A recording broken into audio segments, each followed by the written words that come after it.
Hello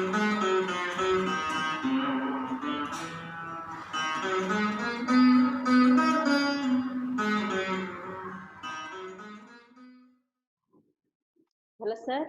నిన్న మీ doubts ఉన్నాయి కదా కొన్ని, అవి ఈరోజు అడగండి. అదే నిన్న ఒకరోజు అలా బుక్ చదివాక కొంచెం ఫోకస్ అనేది అలా వచ్చిందని చెప్పాను. అంటే ఒకసారి భయం వేసింది అలా అనిపించడంతో, ఎప్పుడు అలా అనిపించలేదు మేడం. ఒకేసారి వైపు నుంచి షూటింగ్ బుల్లెట్ దూరినట్టుగా అనిపించింది అనమాట. ఆ తర్వాత ఇటు వైపు నుంచి ఒక వాయిస్ లాంటిది వినిపించింది కానీ నాకు స్పష్టంగా అర్థం కాలేదండి. అది వాళ్ళ ఎనర్జీ ఏంటంటారు మేడం? బుక్ లో చెప్పాను కదా నిన్న, ఆ పుస్తకంలో ఎంతో మంది గురువుల గురించి ఉంది కదండి ఆ ఉపయోగాత్మక కథలో. మనం ఒక పుస్తకం చదివేటప్పుడు అందులో ఉన్న ఎనర్జీ కూడా మనకి యాడ్ అవుతూ ఉంటుంది. దానివల్ల మనం కొంతమందికి ఎవరో ఒకరికి మన గురువు అవ్వచ్చు, వాళ్ళతో మనకి ఎక్కడైనా సంబంధం ఉండొచ్చు, అలాంటి వాళ్ళతో మనం కనెక్ట్ అవుతాం. శబ్దం మెడిటేషన్ చేయాలన్నా భయం వేస్తుంది. ఇంకా సర్లే ఇవి పూటకి ఇంకా ఆపేద్దామని మెడిటేషన్ లోకి వెళ్ళలేదు. ఇంకా ఏం కాదు, ఎందుకు అలాగే దానికి దీనికి భయం ఎందుకు? మంచిదే కదండి. మనకి మాస్టర్ తో కనెక్ట్ అవుతే మనం అన్ని తెలుసుకోవచ్చు, మాట్లాడచ్చు. ఏది జరిగినా పాజిటివ్ ఎనర్జీగానే తీసుకోవాలి తప్పించి భయపడకూడదని తెలుసుకున్నాను మేడం. ధ్యానంలో భయపడే విషయాలు ఏం జరగవండి. సరే సరే, అయితే నెక్స్ట్ మొన్న మనం ఒక చోట పూర్తి చేసి తర్వాత కంటిన్యూ చేద్దాం అని చెప్పాం కదా. రత్నంగా ఆడియో ఆఫ్ అయింది ఎందుకని? వస్తున్నానండి. ఇంకా వాకింగ్ లో ఉందండి. వాకింగ్ ఇంట్లో కూడా వాకింగ్ చేస్తారు? అదే బయట గార్డెన్ లో చేస్తున్నట్టుంది. ఓకే.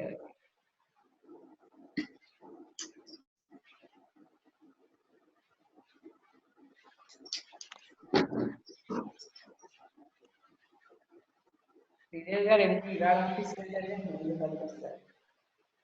ఏంటండి? శ్రీదేవి గారు ఆఫీస్కి వెళ్ళారు కదా ఇవాళ 8:10 ఎంతో, టైం 8:10. ఎవరు, నేనా అండి? మీరు కాదు, శ్రీదేవి గారికి ఇవాళ నుంచి ఆఫీస్ ఉంది. ఓకే.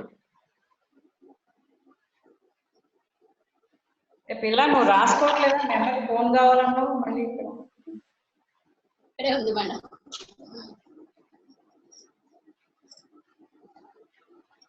ఓకే, స్టార్ట్ చేద్దామండి.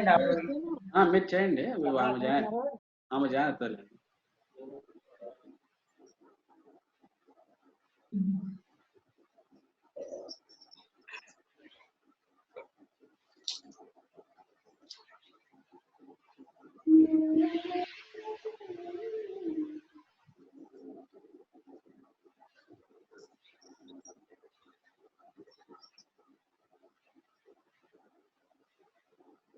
ఓకే, అయితే ఎక్కడి నుంచి అంటే మొన్న ఆవిడ అడిగినప్పుడు మళ్ళీ మిగతాది ఇంకా ముందర ఏం జరిగింది అంటే పూజలు శ్రావణ శుక్రవారం దాన్ని కంప్లీట్ చేసుకుంటాం. తర్వాత అన్న టాపిక్ గురించి ఇంకా మిగతా రేపు చెప్పుకుందాంలే అని అనుకున్నాం కదా ఆ రోజు. సో అక్కడి నుంచి ఏంటంటే నెక్స్ట్ ఈ ప్రాసెస్ ఇలాగ నడుస్తూ ఉంది. ప్రతిరోజు ధ్యానం చేయడము, మరి వచ్చిన క్వశ్చన్స్, వేసే క్వశ్చన్స్ అన్నిటికీ ఆన్సర్స్ అవి రాసుకోవడము ప్రతిరోజు, ఇవన్నీ తెలుస్తూ ఉన్నాయి. తెలుస్తూ ఉంటే అంటే డే బై డే ఇచ్చే నాలెడ్జ్ అంతా తెలుస్తున్న కొద్దీ నాకు అర్థమవుతూ వస్తూ ఉన్నది ఏంటంటే, ఎవరైతే మనం దేవుళ్ళు అనుకుంటున్నామో వాళ్ళందరూ ఒక ఎనర్జీ ఫామ్స్, అంటే ఒక శక్తి స్వరూపాలు, ఎనర్జీ ఫామ్సే తప్పించి మనం అనుకుంటున్న రూపాలుగా వాళ్ళు ఏమీ ఉండరు అని. రెండోది దేవీలకు, దేవతలకు, దేవుళ్లకు సంబంధించిన లోకాలు కూడా వేరే వేరేగా ఉంటాయి అని. సో ఇలా జరుగుతూ వచ్చినప్పుడు ఏంటంటే వినాయక చవితి వచ్చింది అనమాట.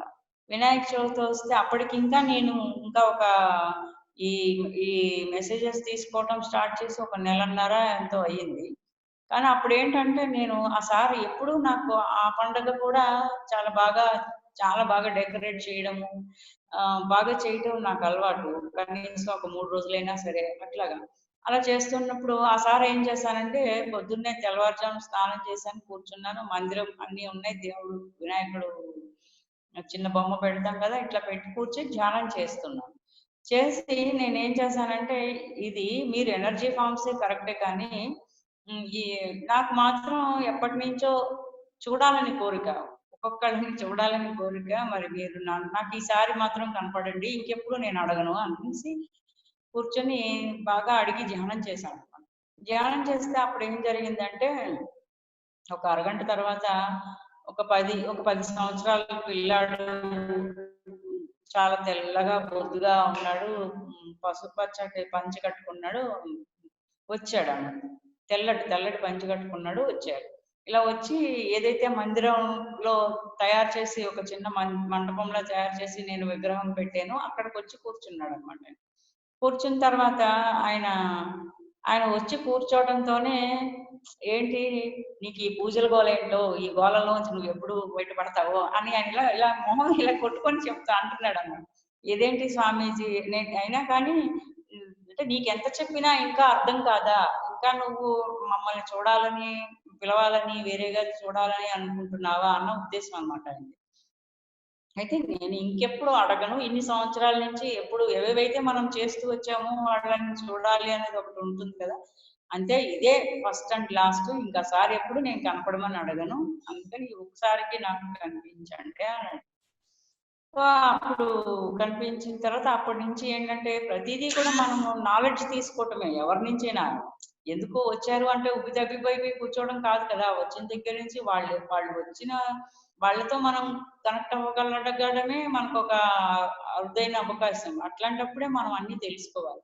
అప్పుడు ఆయన అడిగితే ఏంటి స్వరూపం, నిజంగా ఒక ఏనుగు తలకాయ పెట్టడం, దాని నుంచి ఏంటి ఆ స్వరూపం వెనకాల ఏముంది, అసలు ఏంటి ఇదంతా అని అడిగాను అనమాట. అడిగితే ఆయన ఏం చెప్పాడంటే నా స్వరూపం ద్వారా కూడా నేను మీకు తెలియచేస్తున్నది ఏంటంటే అంటే చిన్న కళ్ళు, ఏనుగుకి చిన్న కళ్ళు ఉంటాయి, పెద్ద చెవులు ఉంటాయి, పెద్ద తొండం లాంటి ముక్కు అంటే తొండం అంటే ముక్కే కదా ఉంటాయి, ఇవన్నీ ఉంటాయి. ఏంటి దీని వెనకాల అంటే ఆయన చెప్పారంటే చిన్న కళ్ళు అంటే అర్థం ఏంటంటే ఈ ప్రపంచాన్ని నువ్వు ఎక్కువసేపు కళ్ళు తెరిచి చూడాల్సిన అవసరం ఏం లేదు. అవసరమైనప్పుడు కళ్ళు తెరిచి చూడు, మిగతా అప్పుడు కళ్ళు మూసుకో. అంటే చిన్నవిగా చూపించడానికి అర్థము ఏంటి అంటే అనవసరమైనప్పుడు కళ్ళు తెరిచి నువ్వు బాహ్య ప్రపంచానికి చూడాల్సిన అవసరం లేదు. కళ్ళు మూసుకొని నీ అంతర్ ప్రపంచంలోకి చూసుకో. అందుకోసం మూసుకోవడం కోసమే చిన్న కళ్ళ ద్వారా నేను చెప్తున్నది అదే అని. ఇంకా ఆ తర్వాత ఏంటంటే పెద్ద పెద్ద చెవులు ఉంటాయి కదా, ఏంటి అంటే ఈ పెద్ద పెద్ద చెవులు ఏంటి అంటే ఎవరైనా కానీ చెవులను చాటల్లాగా పెద్ద పెద్దగా చేసుకుని వినాలి అని. పెద్దగా చేసుకొని వినడం అంటే చెవులు రెక్కించి శ్రద్ధగా వినటము అని అర్థం అన్నమాట. అంటే ఎక్కువ వినాలి, ఏ వ్యక్తి నుంచైనా మనం ఎక్కువ వినాలి అనేది. ప్రతిసారి చూడండి ఇప్పటికీ కూడా నేను ఇంకా వింటూనే ఉంటాను, అందరి అనుభవాలు వింటూనే ఉంటాను, తెలుసుకుంటూనే ఉంటారు అంటారు కదా. సో అట్లనే ఆయన ఎక్కువ వినాలి, వినడం కోసమే చెవులు. పైగా ఏంటంటే చాటల్ లాంటి చెవులు అని మనం ఇండికేట్ చేస్తాం. అంటే అర్థం ఏంటంటే ఒక చాట మంచి చెరిగినప్పుడు ఏం చేస్తామంటే తుక్కంతా బయటికి వెళ్ళిపోయి మంచివన్నీ వెనక్కి అట్టు పెడతాం కదా. సో అట్లాగే నువ్వు చెవితో విన్నప్పుడు పనికిరానివన్నిటిని తీసేసి బయటేసేసి కావాల్సినవి మాత్రమే నువ్వు రిసీవ్ చేసుకోవాలి. అది మనం దాని నుంచి మనం తెలుసుకోవాల్సిందనమాట. సో అట్లాగా అది తర్వాత ఇంత పెద్ద ముక్కు ఏంటి అంటే మనిషికి నోరు అవసరం కంటే ముక్కు అవసరం ఎక్కువ. ఎందుకంటే నువ్వు శ్వాస మీద ధ్యాస పెట్టాలి అని తెలియజేయాలి, కానీ నువ్వు పెద్ద నోరు ఉంటే అర్థం ఏంటి, ఎక్కువ తింటాము, ఎక్కువ మాట్లాడటమే కదా. సో అట్లా దాని అవసరం లేదు. శ్వాస మీద ధ్యాస పెట్టడం కోసమే ముక్కు అవసరమే పెద్దదిగా చూపించడానికి కారణము అని. సో ఇట్లాగా ఈ క్వశ్చన్స్ అన్ని వేస్తూ ఉన్నప్పుడు నేను యాక్చువల్గా బుక్ లో రాసుకున్నాను, అన్ని పూర్తిగా గుర్తులేవు, కొంతవరకు గుర్తున్నవి చెప్తానన్నమాట. సరే ఆయన అడుగుతూ వస్తూ ఉన్నప్పుడు నేను అప్పుడు ఏం చేశానంటే అంతకు ముందు బజార్కి వెళ్ళాను, పువ్వులు అవి తీసుకుంటే అక్కడ ఏంటంటే ఆకులు, రకరకాల ఆకులన్నీ కట్టలు కట్టి రోడ్డు మీద పడేసి, కలువ పువ్వులన్నీ కోసేసి ఆ పువ్వులన్నీ కట్టలు కట్టి రోడ్ల మీద పడేసి, అంటే అమ్మిన తర్వాత మిగిలినవి అక్కడే పడేసి వెళ్ళిపోతారు కదా. అంటే అదే పువ్వు ఒక చెరువులో ఉంటే ఎంత అందంగా ఉంటుంది, సాయంత్రం దాకా ఎంత బాగుంటుంది. మరి అదే పువ్వుని మొగ్గగా ఉన్నప్పుడు ముందు రోజే కోసేసి కట్టలు కట్టి రోడ్డు మీద పడేసి వెళ్ళిపోతే చాలా బాధ అనిపించింది నాకు ఆ వాతావరణం చూస్తే. అది గుర్తొచ్చింది అనమాట ఇక్కడ. గుర్తొచ్చి అడిగాను, ఏంటి స్వామి ఇదంతా అని అడిగితే ఆయన ఏమన్నాడంటే, ఇదంతా కూడా వృధా అయిన పని, మీరు అనవసరంగా ప్రకృతిని పాడు చేస్తున్నారు, ఆ జ్ఞానం మీకు ఉండాలి కదా అనేది ఆయన చెప్పింది అనమాట.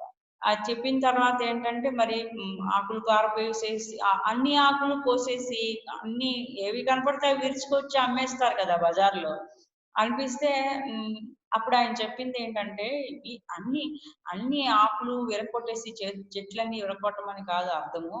ఏవైతే 21 ఆకులు ఉన్నాయో 21 పత్రాలే మనం పూజ చేయాల్సినవి ఉంటాయి కదా. ఆ 21 ఆకులు కూడా తెంపుకుని రమ్మని చెప్పలేదు మీకు. ఆ పూర్వం ఏం చేసేవాళ్ళం అంటే ఇలా కొనుక్కు రావటం కాదు, మనకు అందుబాటులో ఉన్నవి ఏమైనా ఉంటే వెళ్ళి కోసి తెచ్చుకునేవాళ్ళం. కానీ అప్పుడు ఆయన చెప్పింది ఏంటంటే, ఏవైతే ఆ 21 పత్రాలు ఉన్నాయో ఆ చెట్లకి ఔషధ గుణాలు ఉంటాయి. ఆ ఔషధ గుణాలు ఉన్న మొక్కల దగ్గరికి ఆ ఆకు తెచ్చుకోవటం కోసము నువ్వు ఆ చెట్లు ఉన్న చోటికి మనం వెళ్ళాలి. ఆ చెట్లు ఉన్న చోటుకి మనం వెళ్తే ఏమవుతుందంటే ఆ ఔషధ గుణాల వల్ల మనం ఆ చెట్ల మధ్యలో కాసేపు తిరుగుతూ, అంటే ఒక తోటలోకి వెళ్ళాము లేదా ఒక చెట్టు దగ్గరికి 4 ఆకులు తెచ్చుకోవడానికి వెళ్ళాము అంటే కాసేపు పడుతుంది కదా, మనకు ఒక పావు గంటైనా పడుతుంది అక్కడ అదంతా తిరగడానికి, ఒక్కొక్కటి ఏరుకోవడానికి టైం పడుతుంది కదా. అట్లా ఏంటంటే నువ్వు కాసేపు ఆ ఔషధ గుణాలు ఉన్న ఆ చెట్ల మధ్య కాసేపు నువ్వు గడపడం వల్ల ఆ ఔషధ గుణాలతో కూడిన ఆ చెట్లకి కూడా ఆరా ఉంటుంది. మనకి కూడా ఆరా ఎలా ఉంటుందో అలాగే ప్రతి చెట్టుకి కూడా ఒక ఆరా ఉంటుంది. వాటి ఆరాలో నువ్వు గడపడం వల్ల నీ ఆరాలో వాటి తాలూకు ఔషధ గుణాలతో నీ ఆరా క్లెన్స్ చేయబడుతుంది అని చెప్పారు. అంటే వాళ్ళకి మన ఆరోగ్యం ఎలా తెచ్చుకోవాలి, సహజ సిద్ధంగా ప్రకృతి సహజంగా మనం ఎలా జీవిస్తే ఆరోగ్యంగా ఉంటాము అన్న విషయాలు తెలుసు కాబట్టి మనకి ఇలాంటి పండుగల రూపంలో వాటిని ఆ అలవాట్లను చొప్పించి పెట్టారనమాట. ఎందుకంటే సంవత్సరానికి ఒకసారైనా ఔషధ మొక్కలు ఉన్న చెట్ల మధ్యలోకి నువ్వు వెళ్ళి తిరిగి ఆకు తెచ్చుకోవడం కోసమైనా వెళ్తావు. ఒక ఆకు తెచ్చుకోవడం వల్ల వచ్చిన నష్టమే లేదు. మొత్తం చెట్టు అంతా నరికేసి ఇప్పుడు ఏం చేస్తున్నారు, మొత్తం అన్ని విరగొట్టేసి అడ్డమైన గడ్డి అంతా తెచ్చేసి రోడ్ల మీద పోసేసి, అంతేగాని ఎవడు వెళ్ళి ఆ చెట్ల మధ్యలో గడపటం లేదు వెళ్ళి తెచ్చుకోవడానికైనా. ఇప్పుడేం జరిగేది ఏమీ ఉపయోగం లేదు. అప్పుడేంటంటే మన ఆరా క్లెన్స్ చేయబడుతుంది ఔషధ గుణాలు ఉన్న మొక్కల మధ్యలో తిరగడం వల్ల అని. అందుకోసం మనకి సంవత్సరానికి ఒకసారి ఒక పండగ పెట్టడం, ఆ పండగ వల్ల ఆ వంకని మనం ఆ చెట్ల మధ్యకి వెళ్ళడం, గడపడం, ఫలితంగా మనం ఏంటంటే మన ఆరా క్లెన్స్ చేయబడడం, మనకు ఎన్నో అనారోగ్యాల నుంచి బయటపడడం జరిగేది అనమాట. అందుకోసం పెట్టారు అసలు. అది పోయి మనం ఇప్పుడు అన్ని ప్రతిదీ వేరే వేరేగా మార్చి చేస్తున్నాం. సో అది చెప్పిన తర్వాత అలా చెయ్యాలి అంతే తప్పించి ఇది కాదు చేయవలసింది. మీరేం చేస్తున్నారంటే నా విగ్రహంలోకి నన్నే పిలిచి నాన్నే కూర్చోబెట్టి నాకే పూజ చేసి నువ్వు అది నాకే చెప్తున్నారు మీరు. నేను చెప్పింది ఏంటి అంటే మీరు నేర్చుకోమని చెప్తే మీరేం చేస్తున్నారు, మా బొమ్మ ఒకటి పెట్టి అందులోకి నన్నే పిలిచి మనం చెప్పేవన్నీ అటే కదా, అటే పూజ చేస్తుంటే నువ్వు ఇంతటోడివి నువ్వు అంతటోడివి నాకే చెప్తున్నారు. నాకు చెప్పడం కోసం కాదు కావాల్సింది. అంటే ఆవేళ ఆయన ఇచ్చిన మెసేజెస్ అక్కడి నుంచి ఒక 3-4 ఇయర్స్ ఎవ్రీ వినాయక చవితికి కూడా మేము కూర్చుని ఫ్యామిలీ అందరం ధ్యానం చేసేవాళ్ళం అండి. చేస్తే ప్రతి ఇయర్ ఆయన ఒక్కొక్క మెసేజ్ ఇచ్చారు. వినాయకుడు ఇచ్చిన మెసేజ్ చాలా అద్భుతమైన మెసేజెస్ అన్నమాట. ఎందుకంటే వినాయకుడు అంటే ఏంటంటే విశిష్టమైన నాయకుడు అని అర్థం. ఆయన ఏంటంటే ఎంతో లీడర్షిప్ క్వాలిటీస్ ఎలా ఉంటాయి, ఒక మనిషి లీడర్ గా ఉండాలి అంటే ఏమేమి నేర్చుకోవాలి, ఇవన్నీ ఆయన చెప్పారండి. నేను మీకు డీటెయిల్డ్ గా ఇంకొకసారి, పుస్తకం ఇంటి దగ్గర ఉంది, గుర్తులు ఎంతవరకే కాకుండా వివరంగా ఇంకోసారి ఎప్పుడైనా చెప్తాను. మనం ఇంటికి వెళ్ళడం జరిగింది. సో అట్లా ఏంటంటే అది చెప్పిన తర్వాత అప్పుడు అన్నారు అనమాట, నేను అన్ని అడిగాను. ఈ మైకులు పూజలు రోడ్డు మీద ఎంతో చేస్తారు కదా, 9 రోజులు అట్లా చేసి పెడతారు కదా అంటే ఆయన ఏమన్నారంటే, మిమ్మల్ని మీరు కళ్ళు మూసుకొని ధ్యానం చేయాలి. ఇప్పుడు రాత్రిపూట వినాయక చవితి రాత్రిపూట చంద్రుడిని చూడకూడదు అంటారు కదా. చంద్రుడిని చూడకూడదు కాబట్టి మనం ఏం చేస్తాము, పొద్దున కథ చదివేసుకుని ఆ కథ అక్షింతలు నెత్తి మీద వేసేసుకుంటే చంద్రుడిని చూసినా పర్వాలేదు ఏమీ కాదని. అందుకే ఆయన ఏమన్నాడంటే చంద్రుడిని చూడకూడదు అంటే అర్థం ఏంటంటే కళ్ళు మూసుకుని ధ్యానం చేస్తారని మేమనుకుంటే, మీరేం చేస్తున్నారంటే దానికి కూడా ప్రత్యామ్నాయం కథ చెప్పుకొని నెత్తి మీద అక్షింతలు వేసుకుని రోడ్ల మీద తిరుగుతున్నారు. అంటే మనం రోడ్డు మీద తిరిగేలా చేయలేదు. మన పండగల వెనక ఉన్న అంతరార్థం ఏంటంటే ప్రతి పండుగ వెనకాల మనల్ని మన లోపలికి వెళ్ళేలాగా ధ్యానం చేసుకుని మనం ఏంటో అర్థం చేసుకుని ఆ భగవంతుడి తత్వంతో ఐక్యం కావడానికే మనం ఏర్పాటు చేశారు. అందుకని ఇలాంటివన్నీ బయటికి వెళ్ళకూడదు, రాత్రిపూట చంద్రుని చూడకూడదు, ఇట్లాంటివన్నీ వచ్చాయి మనకి. పోయి మనం అసలు అవన్నీ మానేసి ఏవేవో చేస్తున్నాం ఇప్పుడు. ఆయన చెప్పింది అదే అనమాట. కళ్ళు మూసుకొని ధ్యానం చేస్తారనుకుంటే మీరేమో రోడ్ల మీద పడుతున్నారు. అంటే చంద్రుడు మనసుకి కారకుడు. మరి మనసు కారకుడు కాబట్టి చంద్రుడిలో ఎలా అయితే పెరుగుదల తరుగుదల ఉంటాయో అమావాస్య ముందు ఆయనలో ఉన్న 16 కళలు, మరి 16 కళలతో కూడి ఉంటాడు కదా ఆయన. ఆ కళల్లో కొన్ని తగ్గుతూ ఉంటాయి, పౌర్ణమికి మళ్ళీ పెరుగుతూ వస్తూ పౌర్ణమి నాటికి పూర్తి స్థాయిలో అన్ని ఆయనలో ఉన్న అన్ని కళలతో అంటే అన్ని తనకున్న పూర్తి ఎనర్జీస్ తో మనకి కనిపిస్తాడు అనమాట. సో అందుకనే ఏంటంటే ముఖ్యంగా చంద్రుడు మనసు మీద తన ప్రభావాన్ని చూపిస్తాడు. మనిషి మనసు మీద, నీటి మీద, అలాగే తెల్లటి పువ్వులు తెల్లటి పదార్థాల మీద, చంద్రుడు వెండి మీద తన ప్రభావం ఎక్కువ ఉంటుందన్నమాట. అందుకని ఏమిటంటే మీరు ఆ టైంలో పర్టికులర్ గా మనకి ఏర్పడిన పండుగలన్నీ కూడా వాతావరణంలో ఋతువులు ఎండింగ్ లో కానీ ఋతువులు స్టార్టింగ్ లో కానీ వచ్చిన పండుగలే మనకు అన్ని అబ్జర్వ్ చేస్తాయి. అంటే మీకు గమనించండి, ఇదేంటంటే వర్షాకాలం ఆరంభంలో వచ్చే పండుగ. ఇప్పుడంటే కాలాలు మనం వాటి తీవ్రతను మనకు తెలియట్లేదు, కానీ ఒకప్పుడు వర్షాకాలం అంటే ఎట్లా ఉండేది, విపరీతమైన వర్షం పడితే విపరీతమైన వర్షం పడిపోవటమే. 3 రోజులు 4 రోజులు ఇంట్లో నుంచి బయటికి రాకుండా ఉండిపోవాల్సి వచ్చేటంత పడేవి. మీకు అది ఎలా అర్థమవుతుందంటే, ఉషశ్రీ గారు రామాయణం చదివాను ఒకసారి నేను. ఆ రామాయణంలో రాముడు సీతను వెతకడానికి బయలుదేరినప్పుడు ఎప్పుడైతే ఈ సుగ్రీవుడు వీళ్ళు పరిచయం అవుతారు కదా, పరిచయం అయ్యేటప్పటికి అప్పటికి వర్షాకాలం వచ్చేస్తుందట. వర్షాకాలం వచ్చేసినప్పుడు ఆ వర్షాకాలం యొక్క మరి స్వామి ఆ సుగ్రీవుడు వాళ్ళందరూ అంటారనమాట, ఇప్పుడు వర్షాకాలం వచ్చేసింది, ఈ కాలంలో మనం వెతకడం అమ్మవారిని వెతకడం కష్టం కాబట్టి మీరు ఈ వర్షాకాలం వెళ్ళే వరకు ఇక్కడే మా దగ్గరే ఉండిపోండి, వర్షాకాలం వెళ్ళిన తర్వాత మనం అందరం కూడా కలిసి వెతుకుదాము, మేమందరం కూడా మీకు సహాయం చేస్తామని చెప్తారు.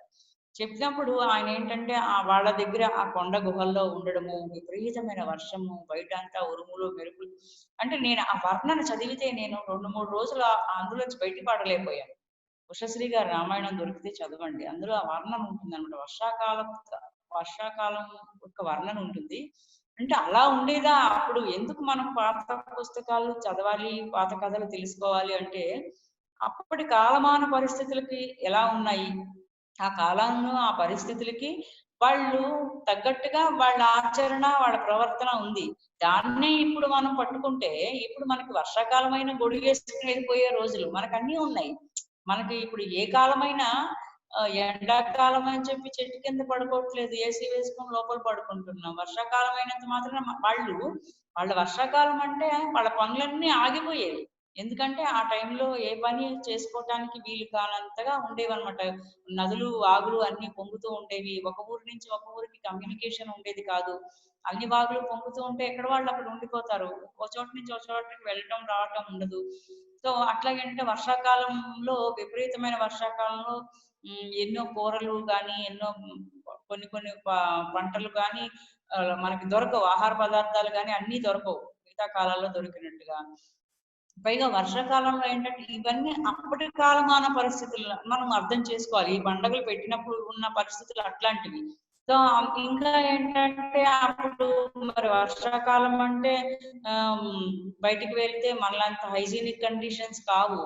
కాబట్టి ఏంటంటే ఆ వర్షము ఆ బురద వాటికి బయట తిరగడం వల్ల మనలాగా ఎన్నో సౌకర్యాలు లేవు కాబట్టి ఎన్నో ఇన్ఫెక్షన్స్ వచ్చే అవకాశాలు కూడా ఉంటాయి.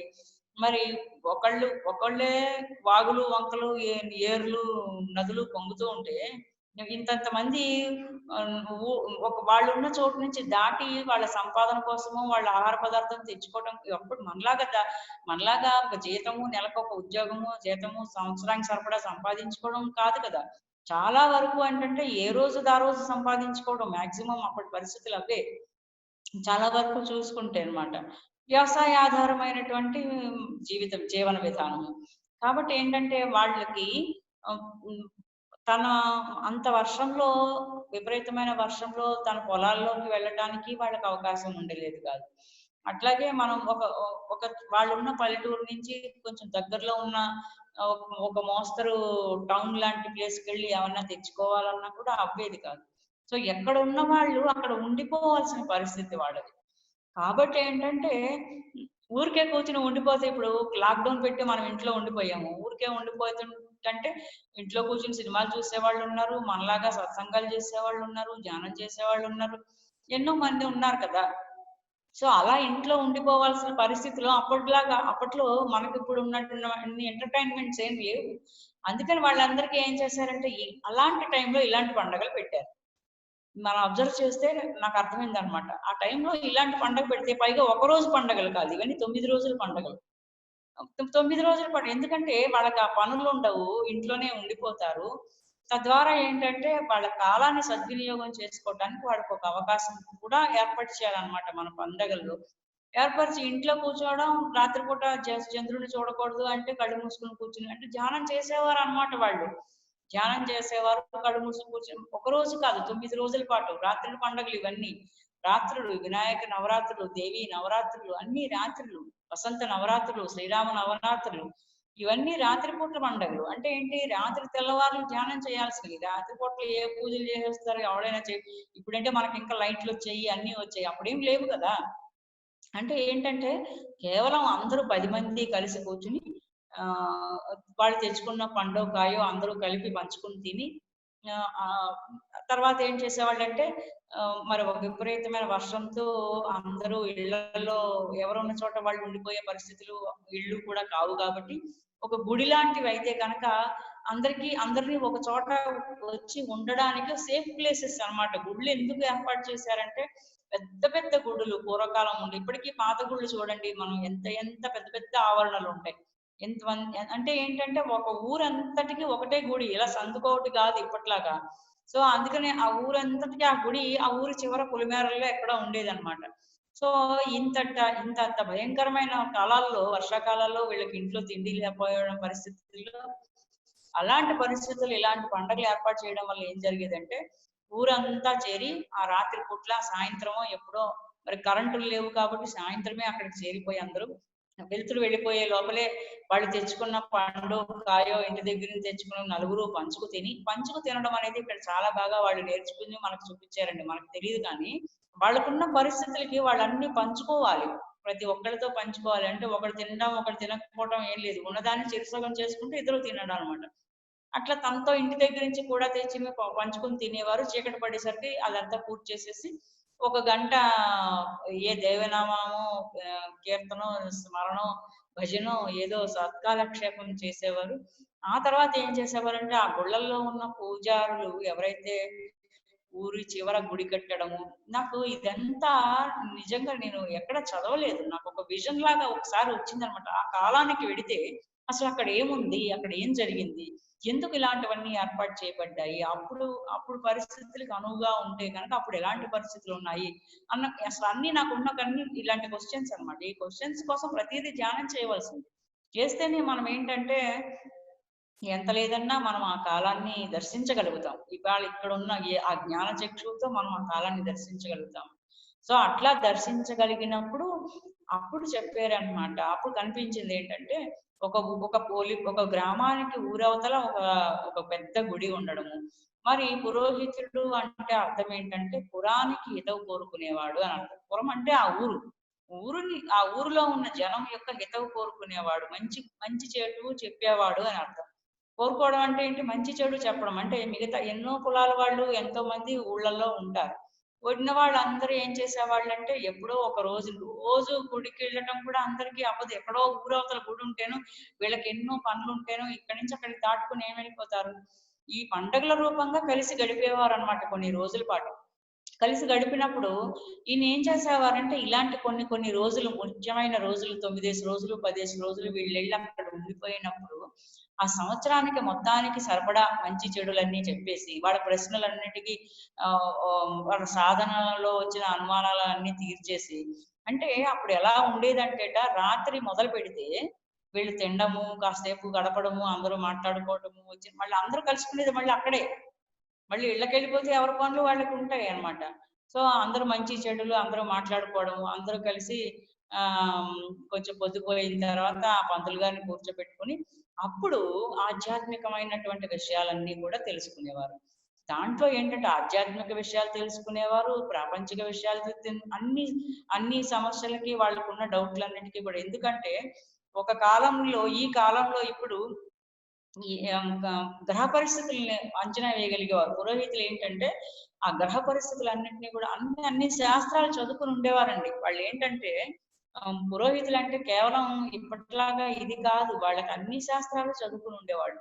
చదువుకుని ఉండడం వల్ల వాళ్ళు ఏంటంటే ఈ సంవత్సరం వర్షం ఎలా ఉంటుంది, ఈ సంవత్సరం ఏ పంటలు బాగా పండుతాయి, ఈ సంవత్సరం ఎలాంటి జాగ్రత్తలు తీసుకోవాలి, ఇవన్నీ చెప్పేవారు అనమాట వాళ్ళు. అంటే ఉగాది నాడు ఒక రకంగా ఇవాళ మనం పంచాంగ శ్రవణం ఎలా అయితే చేసుకుంటున్నామో అట్లా అనమాట. అలా వాళ్ళు కలుసుకున్నప్పుడు ఒక 3-4 నెలలకు ఒక్కొక్క పండగ వస్తూ కొద్ది రోజులు కలుసుకుంటున్నప్పుడల్లా ఆ ఋతువు అంటే 3-4 నెలలే కదా ఉండేది. ఆ ఋతువులో అప్పటికప్పుడు ఉన్నటువంటి పరిస్థితులకి వాళ్ళకి అంచనా వేసి అన్ని తెలుసుకుని, కొన్ని అస్ట్రాలజికల్ గా కూడా అవన్నీ తెలుసుకుని వీళ్ళకి చెప్పేవారు అనమాట కూర్చోపెట్టి. అవన్నీ తెలుసుకున్న తర్వాత, అవన్నీ అయిపోయిన తర్వాత ఇంకా ఆధ్యాత్మికమైన విషయాలు, వాళ్ళ ఎదుగుదల ఎలా ఉంది, ఈ 3-4 నెలలు వాళ్ళు ఏం చేశారు, ఆ తర్వాత వచ్చిన డౌట్స్ ఉంటాయి కదా, ఒక 3-4 నెలల పాటు సాధన చేసిన తర్వాత ఇప్పుడు ఎక్కడ డౌట్స్ ఉన్నాయి, ఇంకా అక్కడి నుంచి అవి చెప్పుకోవడం మొదలు పెట్టేవారు అనమాట. ఆ చెప్పుకోవడం ఎలా ఉండేదంటేట రాత్రి మొదలు పెడితే తెల్లవారుజామున 4కి కోడి కూసేటప్పటికి పూర్తయ్యేది. అప్పుడు ఏం చేసేవారంటే చీకటి తెల్లవారుజామున లేచి మళ్ళీ అందరం వెళ్ళిపోవడం మొదలు పెట్టాలి కదా, అప్పుడు లేచి మళ్ళీ వాళ్ళ ఇళ్ళకి, ఊర్లోకి వెళ్ళిపోవడం మొదలు పెట్టేవారు అనమాట. సో అలాగా గడిపిన రోజులవి వాళ్ళ కోసం ఏర్పాటు చేయబడ్డాయి ఆ పద్ధతులు, ఆ పండుగలు, ఆ పరిస్థితులు వల్ల. ఇప్పుడు మనం ఏం చేస్తున్నాం, మన పరిస్థితులు వేరు, ఇప్పుడున్న కాలంలో ఉన్న పరిస్థితులు వేరు, ఇప్పుడు మనకున్న అలవాట్లు వేరు, మనకున్న చదువులు వేరు, మనకున్న జ్ఞానం వేరు, మనం సంపాదించుకున్న తీరు వేరు. అయినా కానీ ఇంకా దాన్ని పట్టుకొచ్చి ఇప్పుడు రూపం మారిపోయింది, అందుకే మార్చేసి మన ఇష్టం వచ్చినట్టు దాన్ని వాడేసుకుంటున్నాం. సందుకోటి పెట్టి, ఇదికోటి పెట్టి, పాటలు పెట్టి, మైకులు పెట్టి గోలగోలు చేస్తుంటే అప్పుడు ఆయన ఏమని చెప్పారంటే, మిమ్మల్ని నేను చెప్పింది ఏంటి, ధ్యానార్చన చేయమన్నారు. హాయిగా 9 రోజుల పాటు ఆయా ఆ పండుగలు పెట్టినప్పుడు కూడా ఏంటంటే అప్పుడున్న గ్రహ పరిస్థితుల్ని, చంద్రుడి యొక్క ప్రభావం మనసు మీద ఎక్కువగా పడే కాలం కాబట్టి ఆ కాలంలో మనసు కొంచెం బలహీనపడడానికి అవకాశం ఉంటుంది కాబట్టి గ్రహపరంగా, అందుకని అలాంటి మానసిక బలహీనత రాకుండా హాయిగా కళ్ళు మూసుకుని ధ్యానం చేయమన్నారు. ఇప్పుడు మనం చెప్తున్నాం కదా, ధ్యానం చేస్తే మానసికంగా స్ట్రెంగ్తెన్ అవుతాము, శారీరకంగా ఆరోగ్యంగా ఉంటామని. దాన్ని అప్పుడు వాళ్ళు అదే చెప్పారు, రాత్రి తెల్లవారులు ఒక 9 రోజుల పాటు ధ్యానం చేయండి. రాత్రి అప్పట్లో వాళ్ళకి రాత్రి అంటే 7 గంటలకు అనమాట.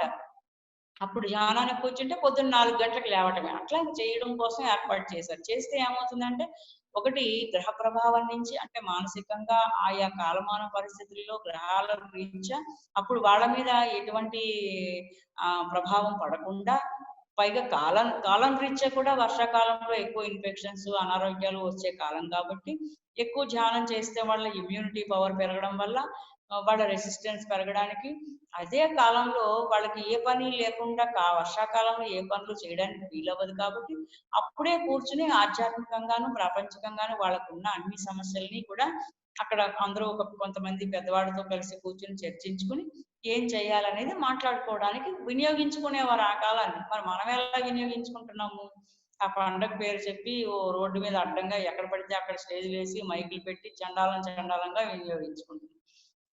సో మనం మారడం మానేసి దాన్నే మార్పు చేసేసాం అనమాట, అర్థం చేసుకోకుండా. అప్పుడు ఆయన ఏమన్నారంటే, మిమ్మల్ని ధ్యానార్చన చేయమంటే మీరు గోళార్చన చేస్తున్నారన్న. అసలు ఆ పదం వింటేనే నాకు చాలా బాధ అనిపించింది. గోళార్చన చేయడానికి కాదు మీకు ఏర్పాటు చేసింది, ధ్యానార్చన చేయమన్నాం. కళ్ళు మూసుకొని ధ్యానం చేయమంటే గోల చేస్తున్నారు మీరు అని.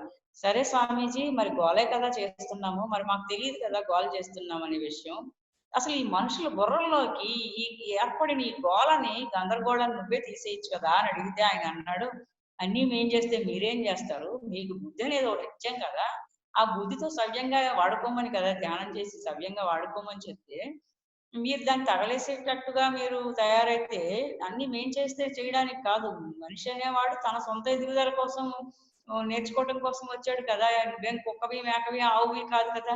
అయ్యో తడిసిపోతున్నావు తీసుకొచ్చి అందులో నీళ్ళలో పెడదాం అనుకోవడానికి. నీకు బుద్ధి ఉంది, నువ్వు మనిషివి, నీకు అన్ని తెలుసుకోవాలి, నువ్వన్నీ తెలుసుకొని నేర్చుకోవాలి. అంతేగాని అది కూడా నువ్వు తీసేయంటే దానికోసం నేను తీసేయాల్సిన అవసరం లేదు. మీరే తగలెట్టుకుంటున్నారు, మీరే బాగు చేసుకోవడం కూడా నేర్చుకోవాలి అని చెప్పింది అదనమాట. మనం ఏమనుకుంటాం అంటే, మనం ఎంత తగలేసినా ఓ దండం పెట్టేస్తే భగవంతుడు వచ్చేసి అన్ని సరి చేసేస్తాడేమో అనుకుంటాం. చచ్చినా సరి చేయరండి వాళ్ళు, అసలు సరి చేయరు సరికదా, ఇంకో తనిపోతారు. మిమ్మల్ని మీరు తగలేసి మమ్మల్ని బాగు చేయమంటారా, మీకేం వేళాకోళంగా ఉందా మమ్మల్ని ఇలా వాడుకోవడానికి.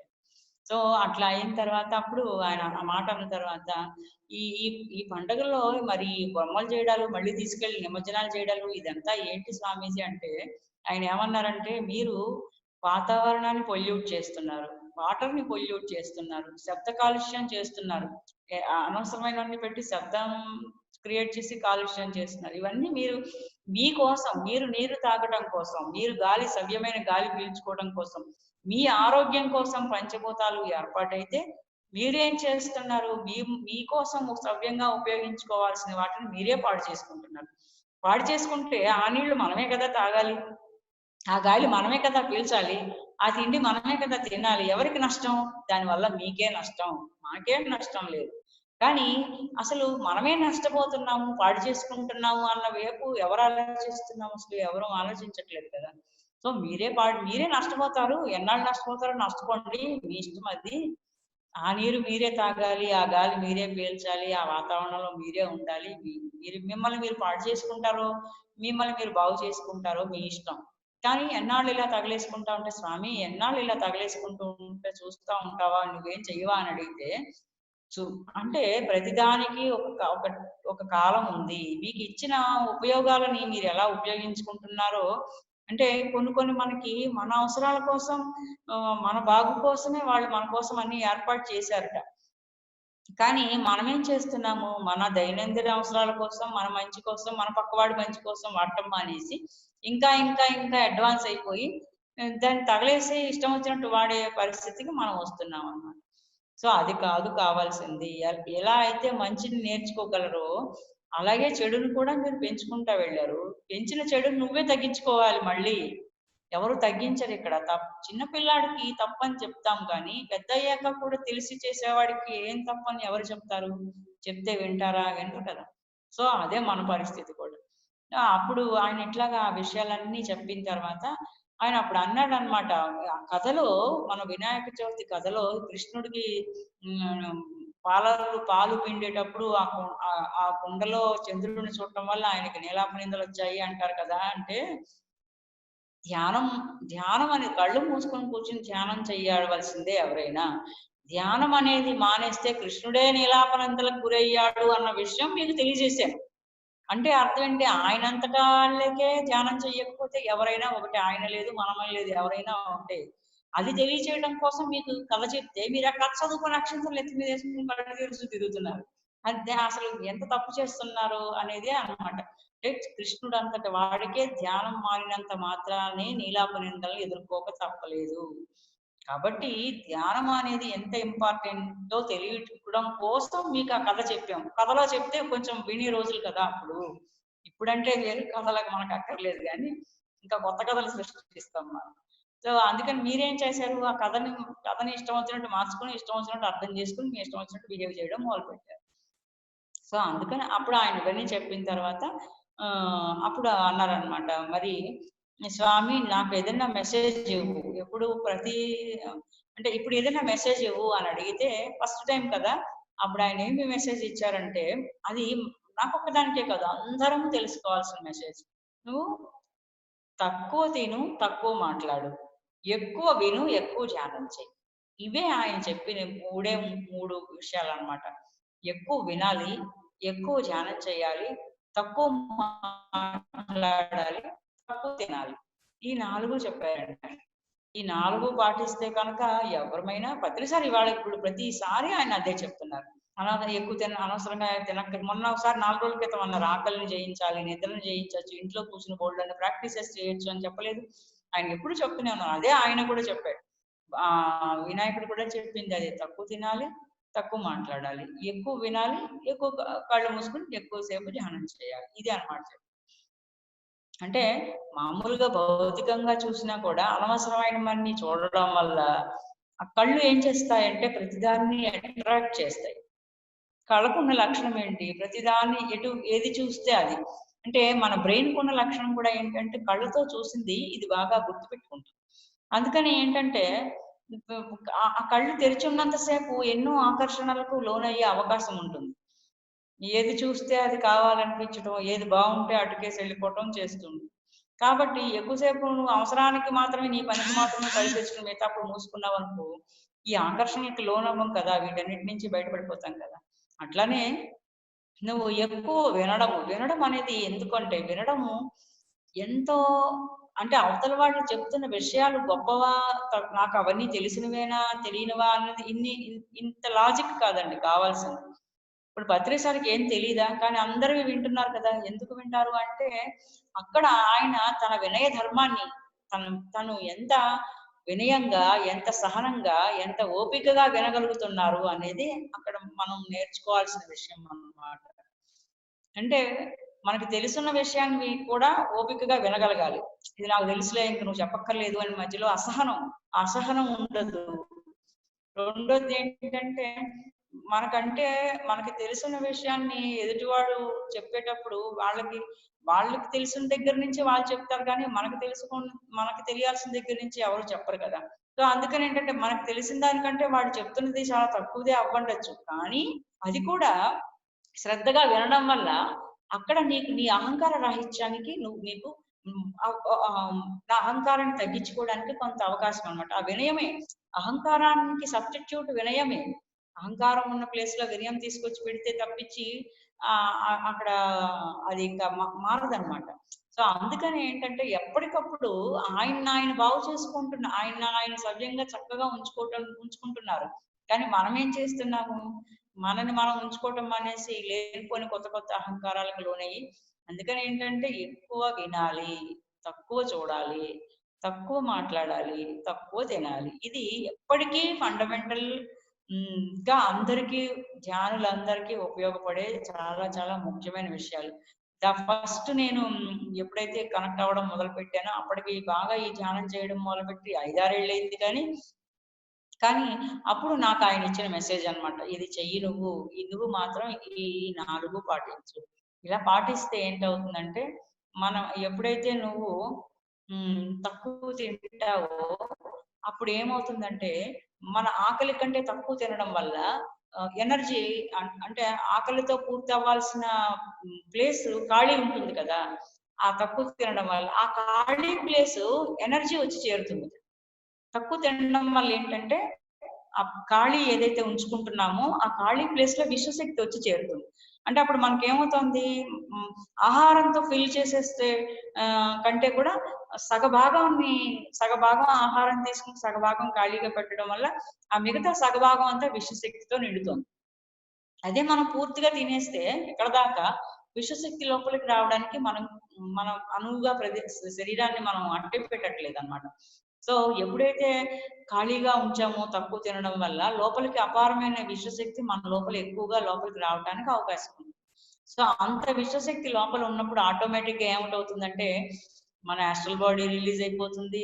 ఎక్కువ విశ్వశక్తి ఫోకస్ అయిన చోటల్లా ఇక్కడ ఫోకస్ అయితే థర్డ్ ఐ ఓపెన్ అయిపోతుంది. ఇలాగ ఏమవుతుందంటే మనకి ఎక్కువ ఎనర్జీతో వచ్చే ఉపయోగాలన్నీ కలగడానికి అవకాశం ఉంటుంది. సో ఇది మన కోసమే కదా, ఇవన్నీ మన కోసమే. అందుకే పాపం వాళ్ళు చెప్పేది, కానీ మన కోసం మనం చెప్పకుండా ఇంకా అందుకే వాళ్ళు ఏంటంటే పండగలు అంటే మరి అప్పుడు కూరలు దొరకలేదు, పప్పులు ధాన్యాలు ఇప్పట్లాగా మనకులాగా పండగంటే ఓ 10 వెరైటీలు వండుకు తినే పరిస్థితులు కావు. ఆ కాలంలో ఏవి దొరికాయి? ఆ కాలంలో అరటిపళ్ళు దొరికాయి. ఏదంటే మీరు అందులో పెట్టే పదార్థాలు గమనించండి. గమనిస్తే కనుక ఆ కాలంలో ఏవొచ్చాయో వాటిలతో నేచురల్ గా అందులో వండే పదార్థాలు ఏమి ఉండవు. మహా అయితే అటుకుల్లో లేకపోతే ఇంట్లో ఉండే బెల్లం అంటే అందరికీ ఇంట్లో ఏవేవైతే సహజంగా దొరుకుతాయో ఏదో ఒక కొబ్బరి చెట్టు ఉంటే ఒక కొబ్బరికాయ ఇవి ఉన్నాయి అనుకోండి, ఇవన్నీ కలిపేసి దాన్ని ఏదో దంచేసి కొంచెం చిన్న చిన్న ఉండలాగా చేసి మరి అందరూ కలిపి తెచ్చుకుని ఒక చోట చేసుకుని అందరూ పంచుకొని కొంచెం కొంచెం తిని ఏదో ఇంత మాత్రం తిని కూర్చునేవారు కదా. సో దాంట్లో పండ్లు కాయలు ఇవే ఉన్నాయి అందులో. ఏమి బొబ్బట్లు పులిహారలు పాయసాలు ఏమి లేవు నిజం చెప్పాలంటే. కానీ మనమేం చేస్తున్నాము అంటే అవి తిన్నప్పుడు మరి పొట్ట ఖాళీగానే ఉంటుంది. ఖాళీగా ఉండడం వల్ల వాళ్ళకి కడుపు మనం కూడా చూడండి, ఆకలికి అంటే తక్కువ అంటే కడుపు నిండుగా పీకల దాకా కాకుండా తక్కువ తిన్నప్పుడు ధ్యానం బాగా కుదురుతుంది. అదే ఇక్కడ దాకా తింటే కళ్ళు శుభ్రంగా నిద్ర వస్తుంది అనమాట. బాగా తినేసి ధ్యానం చేసి చూడండి, అసలు ధ్యానం కుదరదు. కుదురుతుందా అనుకున్నా కూడా ఏంటంటే ముందు నిద్ర వచ్చేస్తుంది. ధ్యానం కుదరడం మనం పక్కన పెట్టి బాగా తింటే నిద్ర వచ్చేస్తుంది.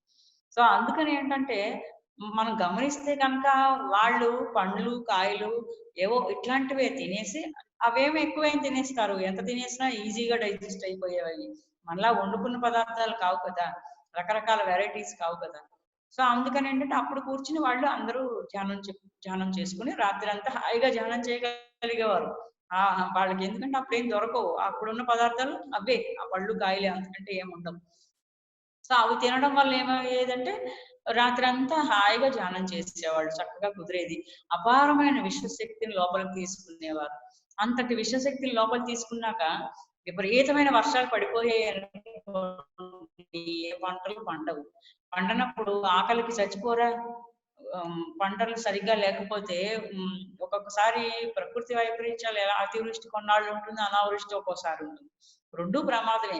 సో అప్పుడు ఏం చేసేదంటే వీళ్ళు ఈ కాలం మొదలైనప్పుడు చేసిన సాధన వాళ్ళల్లో ఉన్న విశ్వశక్తి అవసరమైతే ఆకలిని జయించడానికి ఉపయోగపడేది. అంత విశ్వశక్తి ఉన్నప్పుడు ఆకలి లేదు కదా. ఇంకా అప్పుడు వాళ్ళకి బాధ ఇప్పుడు దొరకలేదని చెప్పి చచ్చిపోవడాలు, దొరకపోతే బాధపడిపోవడాలు అవసరాలు ఏమి ఉండవు మరి. ఎందుకంటే వాళ్ళ దగ్గర విశ్వశక్తి ఉంది.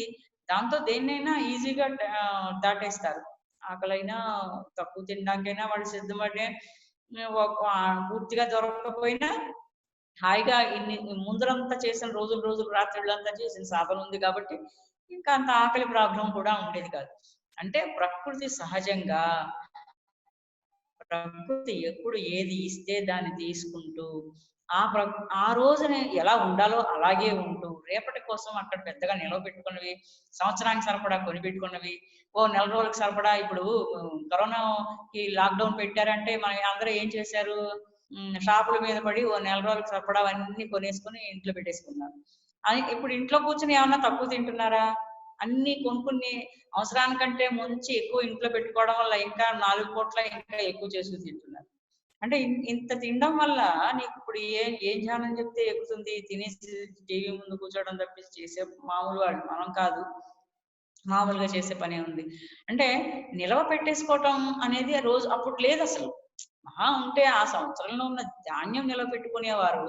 ఇంట్లో పండిన ఆ పొలాల్లో పండిన పప్పులో అవో ఏవో అలాంటివి తప్పదు కదా. అంతే తప్పించి మొత్తం అన్ని తెచ్చి ఇంట్లో పెట్టుకొని ఇంకా హ్యాపీగా రోజులు గడపడం కాదు కావాల్సింది. ఉన్న దానితో ఇంకా బాగా సర్దుకుంటూ మన పక్కన వాడికి లేకపోతే వాళ్ళకు కూడా పెట్టి మనకి సంవత్సరానికి సరిపడేది ఉంది కానీ ఒక సంవత్సరం పంటలు పండలేదు, ఒకళ్ళ ఇంట్లో నిలబెట్టిన ఉన్నాయనుకోండి, మిగతా వాళ్ళ ఇంట్లో లేవనుకోండి, ఇందులో సగం పట్టుకెళ్ళి వాళ్ళకి ఇచ్చేవారు. ఇదనమాట నిజంగా. మనం కనుక ఆ కాలాన్ని అప్పుడున్న పరిస్థితుల్ని, ఆ మనుషుల యొక్క మనస్తత్వాన్ని, వాళ్ళ లైఫ్ స్టైల్ ని కనుక మనం నిజంగా చూడగలిగితే, ధ్యానం చేసి ఎక్కడెక్కడికో కాదండి వెళ్ళడం. ఇదివరకటి కాలాల్లో ఏం జరిగింది, అసలు వాళ్ళు ప్రకృతితోనూ తద్వారా భగవంతుడితోనూ ఎంత డైరెక్ట్ గా కనెక్ట్ అయి ఉన్నారు, ఇవి కనుక తెలుసుకుంటే ఇవాళ మనకు అసలు ఎలా బతకాలో తెలుస్తుంది. ఎలా అయినా కూడా వాళ్ళు పడ్డ కష్టాల కంటే మనమేం ఎక్కువేం పడిపోవట్లేదు, పడిపోవడాల్సిన పరిస్థితులు కూడా మనకు లేవు. ప్రతివాడికి మినిమం అందరికీ తినడానికి ఎలాగైనా తిండి ఉంటుంది, నెత్తి మీద రూఫ్ ఉంటుంది. వాళ్ళకిలాగా మనం చెట్ల కింద గడపలేదు. చెట్టు కింద ఉండడం ఎండాకాలం ఎంత బాగుంటుందో వర్షాకాలం అంత భయంకరంగా ఉంటుంది. మరి ఓ చెట్టు మీద పిడుగు పడితే అక్కడ ఆ చెట్టే కాలిపోతుంది కదా. మరి వర్షాకాలం అంటే అప్పుడు ఏం చేసేవారంటే అప్పుడు ఈ గుళ్ళల్లోకి వచ్చి వీళ్ళందరూ అక్కడ కొద్ది కాలం పాటు ఉండడం వల్ల అప్పుడు వాడికి లోపల అక్కడ ఉన్న ఈ పంతులు గారు వీళ్ళకి ఇవన్నీ చెప్పారు. ఇప్పుడు అన్ని వ్యాపారమే అయిపోయాయి.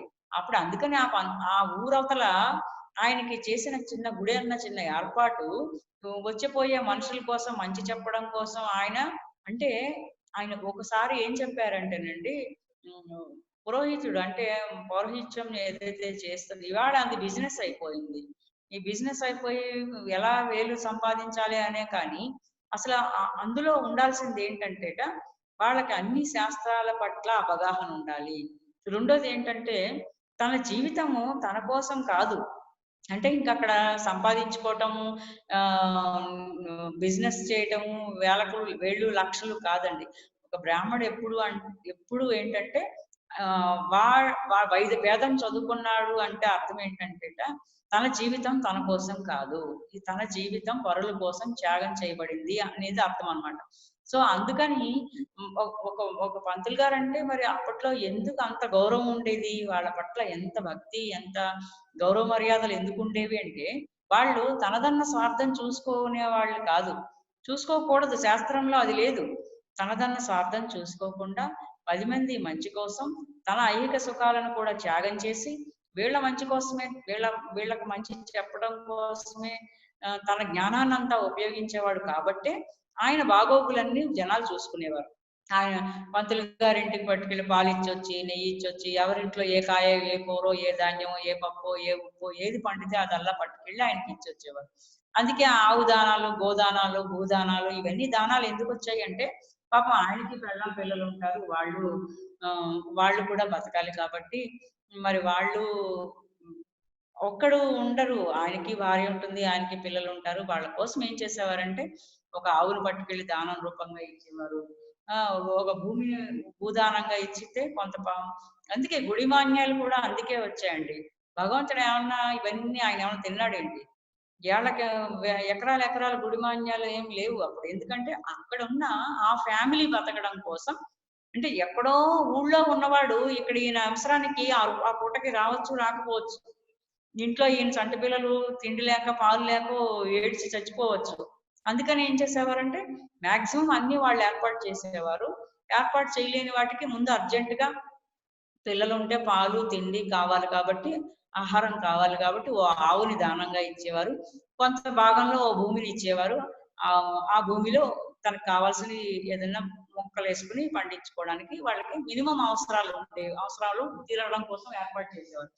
అంతేగాని అంటే ఆ శాస్త్రం చదువుకున్నవాడు ఎలా ఉండాలో తెలిసినాడు. నిజంగా నేనైతే ఎంత అంటే అందుకనా వాళ్ళు ఒక బ్రాహ్మడికి అంత విలువిచ్చారు, అందుకనా ఒక బ్రాహ్మడికి అంత భగవంతుడి తర్వాత ఆయనే అన్నట్టుగా చూశారు కదా. ఒక గుడిలో భగవంతుడు ఎలా అయితే ఉంటాడో గుడిలో పూజారికి అంతకంటే ఎక్కువ గౌరవాన్ని, అంతకంటే ఎక్కువ మర్యాదని ఇచ్చారు. కారణం ఎందుకంటే వాళ్ళు తనదన్న స్వార్థం చూసుకోలేదు, అది ఏ శాస్త్రంలో లేదు.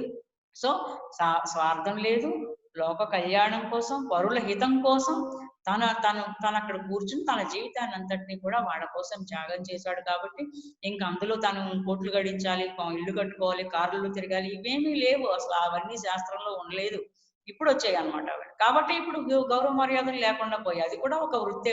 ఒక ఇంజనీరు, ఒక డాక్టరు, ఒక లాయరు, ఒకటి ఇది అది ఎలా అయ్యాడో అది కూడా ఒక వృత్తిలా మారిపోయింది. ఎప్పుడైతే బిజినెస్ అయిపోయిందో ప్రతిదీ కూడా ఆయన అదే చెప్పారండి. ఒకసారి ఏం చెప్పారంటే దేన్నైనా సరే నువ్వు వ్యాపారం చేసావో అప్పుడు దాని విలువలు పడిపోతాయి. సమాజంలో ఆ వృత్తికి ఉన్నటువంటి గౌరవ మర్యాదలు కూడా తగ్గిపోతాయి.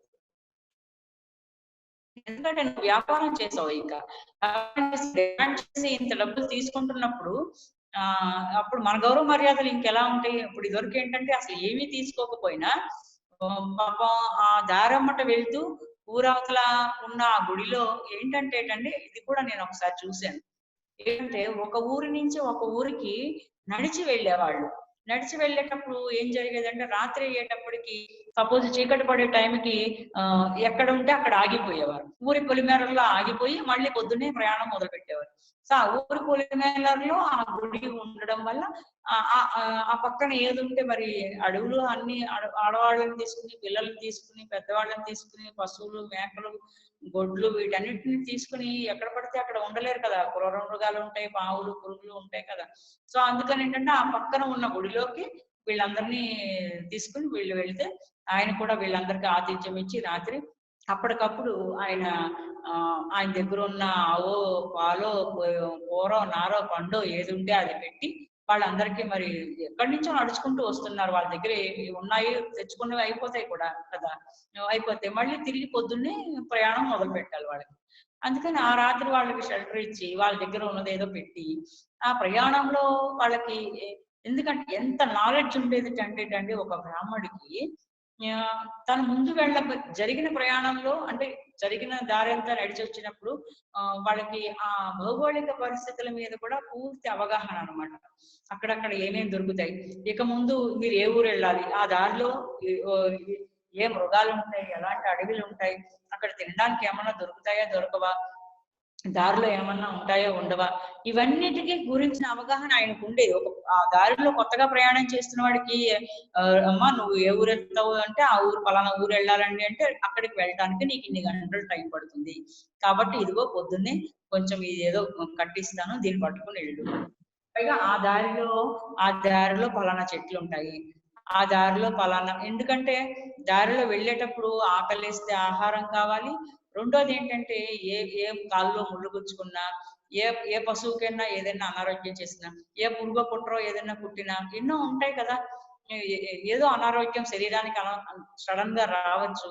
ఇలా వచ్చినప్పుడు ఆ దారిలో ఏ ఔషధ మొక్కలు ఉన్నాయి, ఏ ఔషధం, ఎందుకంటే ఒక్కొక్క ప్రాంతంలో ఒక్కొక్క చెట్లు ఉంటాయి. ఆ చెట్ల తాలూకు వివరం కూడా వీళ్ళకి తెలిసేదిట. వీళ్ళకి అన్ని వివరాలు. ఒక బ్రాహ్మడు అంటే ఏంటి అంటే పూర్తిగా అన్ని శాస్త్రాల పట్ల కనీస అవగాహన ఉండేది. ఒక మనిషి వచ్చాడు అంటే వాడికి ఎలాంటి అవసరమైనా సరే మినిమం ఈయన వాళ్ళ అవసరాన్ని తీర్చేసి వాళ్ళకి సాయం చేయగలిగేలా ఉండేవాడు. అందుకని ఈ బాటసారులకి ఈ ఊరు దాటి వెళ్లే వాళ్ళకి కూడా ఆ దారిలో ఈ మొక్కలు ఉన్నాయి, ఆ దారిలో వెళ్ళేటప్పుడు ఇలాంటి అనారోగ్యాలు వచ్చే అవకాశం ఉంటుంది కాబట్టి ఈ మొక్కని, ఈ వేరుని, ఈ ఆకుని, ఈ రసాన్ని ఇలా వాడుకోండి, అక్కడ ఇలాంటి పళ్ళు ఉంటాయి, ఇవి తినచ్చు, ఇవి తినకూడదు, ఆ దారిలో ఈ మృగాలు ఉంటాయి, వాటి నుంచి మీరు ఎలా రక్షించబడాలి, ఇదంతా కూడా రాత్రి చెప్పి మళ్ళీ పొద్దున్న వాళ్ళకి పంపించేవారు అన్నమాట. సో హిందూ కోసం ఏర్పాటు చేయబడ్డాయి దేవాలయాలు, వాటికి ఉన్నటువంటి ఆ దేవాలయాల్లో ఉన్నటువంటి ఆ పురోహితులు లేదంటే వాళ్ళందరూ అనమాట. సో ఎంత పరిరక్షణ అనమాట, ఎంత స్వార్థరహితంగా వాళ్ళ జీవితాన్ని పరుల కోసమే త్యాగం చేశారు. అలాగే త్యాగం చెయ్యాలి, అదే శాస్త్రం చెప్పబడింది. కానీ ఇప్పుడు అలా చేయట్లేదు కాబట్టి ఆ గౌరవ మర్యాదలు మరి ఆ శాస్త్రానికి లేవు, ఆ మనుషులకి లేవు, ఆ వృత్తులకి లేవు. కారణాలు అది. సో ఇదంతా ఇదంతా తెలియజేసుకున్న తర్వాత ఆయన ఫైనల్ గా నాకు ఏదైనా మెసేజ్ ఇవ్వమంటే ఇచ్చింది అది ఆ సార్ ఫస్ట్ టైం అనమాట. ఫస్ట్ టైం అయిన తర్వాత అప్పుడు ఆయన అన్నారనమాట, నువ్వు ధ్యానంలోకి వచ్చావు కదా, ఇక నీకు ముందురా నీకు నీ బుర్రలోంచి ఇంకా ఈ పూజల గోల అనేది నిదానంగా తగ్గిపోతుంది. అంటే అప్పటిదాకా నేను అవి ఇవి అన్ని కలిపి చేస్తుంటే నాకు ఎంత పిచ్చి అంటే అంటే కొన్ని పద్ధతులు, కొన్ని పండగలు, కొన్ని పూజలు, మన దేవుళ్ళు ఇవన్నీ కూడా అవి అలానే చెయ్యాలి, అందుకు మనం చేయటం కోసమే అవి ఏర్పాటు చేశారు అన్నదే తప్పించి దానిలో ఉన్న పూర్తి విషయం అంతరార్థం తెలియలేదు అనమాట. అందుకని ఆయన అప్పుడు ఎందుకు ఇదంతా వివరంగా చెప్పాలి, దీని నుంచి అసలు ఈ వినాయక చవితి పండగ ఎందుకు ఏర్పడింది, దీని వెనకాల ఉన్న అంతరార్థం ఏంటి, ఎందుకు రాత్రిపూటలు ధ్యానం చేయాలి, అప్పుడున్న వాతావరణ పరిస్థితులు ఏంటి, అప్పుడున్న ఆహార పద్ధతి పరిస్థితులు ఏంటి, అప్పుడున్న మనుషులకు ఉన్న సౌకర్యాలు ఏంటి, ఇవన్నీ బేస్ చేసుకుని కదా ఆ పండగ ఏర్పాటైంది దీన్ని బట్టి చూసుకుంటే. సో అందుకని ఏంటంటే ఇప్పుడు మనం ఏం చేయాలి అంటే మనకు అవసరాలు ఏమీ లేవు, అలాంటి వాతావరణంలో లేవు, కానీ ఇప్పుడు మన లోపలికి మనం పెడితే ఆ తర్వాత ఆయన ఇచ్చేవి ఉంటాయి, ఇంకా ఉన్నాయి. ఏంటంటే ఒక విశిష్టమైన నాయకుడుగా నిన్ను ఎలా మార్చుకోగలవో ఇంకొక ఇయర్ చెప్పారనమాట. ఒక నాయకుడికి ఎలాంటి లక్షణాలు ఉండాలి, నాయకుడు అంటే లీడర్, ఒక లీడర్కి ఎలాంటి లక్షణాలు ఉండాలి, ఆ లీడర్ ఎలా తన సమాజాన్ని తన చుట్టుపక్కల ఉన్న వాళ్ళని ముందుకు తీసుకెళ్ళగలగాలి. సో అంటే దీన్ని బట్టి మనకు అర్థమయ్యేది ఏంటంటే, దేవుళ్ళు అనేవాళ్ళు ఎవరెవరైతే ఉన్నారనుకుంటున్నామో వాళ్ళు దేవుడు ఎలా అయ్యారు అంటే వాళ్ళకున్న విశిష్ట లక్షణాల వల్ల వాళ్ళు ఆ ప్రవర్తనతో ఆయా లక్షణాలతో వాళ్ళలోకి ఆ దైవత్వం వాళ్ళకు వచ్చింది. సో తద్వారా వాళ్ళు దైవత్వం వచ్చిన వాళ్ళు కాబట్టి దేవుడు అయ్యారు. ఇప్పుడు మనము ఆ దైవత్వం సంతరించుకోవడానికి కోసమే మనకి ఇవన్నీ ధ్యానం ద్వారా మనకి ఇవన్నీ నేర్పించబడుతుంది. సో అందుకని మనం ఇప్పుడు ఏం చేయాలి అంటే ఆ దైవాన్ని ధ్యానం చేస్తూ మనం మనం మనం శ్వాసను ధ్యానం చేస్తూ ఆ దైవాన్ని పిలిచి, బాబు స్వామి మాకేం చెప్పాలి, ఇప్పుడు నేను ఎలా ఉన్నాను, కొన్ని అంటే మనం ఇంకో విషయం ఇంకోసారి ఎప్పుడైనా డీటెయిల్ గా తెలుసుకుందాం. కొన్ని సార్లు ఏంటంటే మనము కొన్ని పండుగల్లో కొన్ని విశిష్టమైన టైముల్లో ఆ దైవాన్ని పిలిచి మనము అసలు నా సాధన ఇప్పటి వరకు ఎలా నడిచింది, నేను ఎలా ఉన్నాను. దీంట్లో ముఖ్యంగా నేను ఆ విషయం ఎక్కడ తెలుసుకున్నానంటే, ఒకసారి నాకు ఒక డౌట్ వచ్చింది అనమాట. ఎప్పుడు వినాయక చవితికి విగ్రహాన్ని పెట్టి పైన పాలవెల్లు కట్టి దానికి ఆకులు పువ్వులు అన్ని కడతారు కదా. కట్టినప్పుడు ఏంటిది అసలు, ఎందుకు అన్న క్వశ్చన్ వచ్చింది. ఇది ఎందుకు అంటే ఆయన చెప్పారన్నమాట, మనిషికి షట్చక్రాలలో అడుగునున్నది మూలాధార చక్రం. ఆ మూలాధార చక్రానికి అధిపతి వినాయకుడు. మూలాధారంలో వినాయకుడు అధిపతి ఒకటి.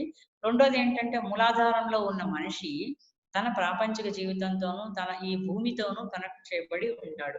సో అందుకనే భూమికి సంబంధించిన మట్టి, నీటిలోంచి మట్టిని తెచ్చి ఆ మట్టితోనే తిరిగి బొమ్మను తయారు చేసి ఆ మట్టితో బొమ్మను చేసిన తర్వాత నువ్వు పైన ఇందాక మనం చెప్పుకున్నట్టుగా మనం ఆ దైవాన్ని ఇన్వైట్ చేసి నీకేం కావాలో అడిగి అవన్నీ తెలుసుకుని తద్వారా ఆ సాధన చేసుకుని తిరిగి తీసుకెళ్లి మళ్ళీ ఎక్కడి నుంచి తెచ్చామో ఆ మట్టిని తీసుకెళ్లి ఆ విగ్రహాన్ని తీసుకెళ్లి మళ్ళీ ఆ చెరువులో ఆ నీళ్ళల్లో కలిపేస్తే ఆ నీళ్ళకి మట్టి కరిగిపోయి మళ్ళీ అందులో చేరిపోతుంది. అంటే తెచ్చాము, దాన్ని ఎలా కావాలో అలా పెట్టుకున్నాము, తిరిగి మళ్ళీ తీసుకెళ్లి అందులో పెట్టేసాము, దానికి సబ్స్టిట్యూట్ అయిపోయింది. అదేమి ఇంకా మనమే దాన్ని తవ్వేసి తోవేసి చేసేయడం, లేకపోతే రంగులు వేసి పెద్ద పెద్ద బొమ్మలు ప్లాస్టర్ ఆఫ్ ప్యారిస్ తో చేసి దాన్ని తీసుకెళ్లి అందులో కలపలేదు కదా అప్పుడేమి.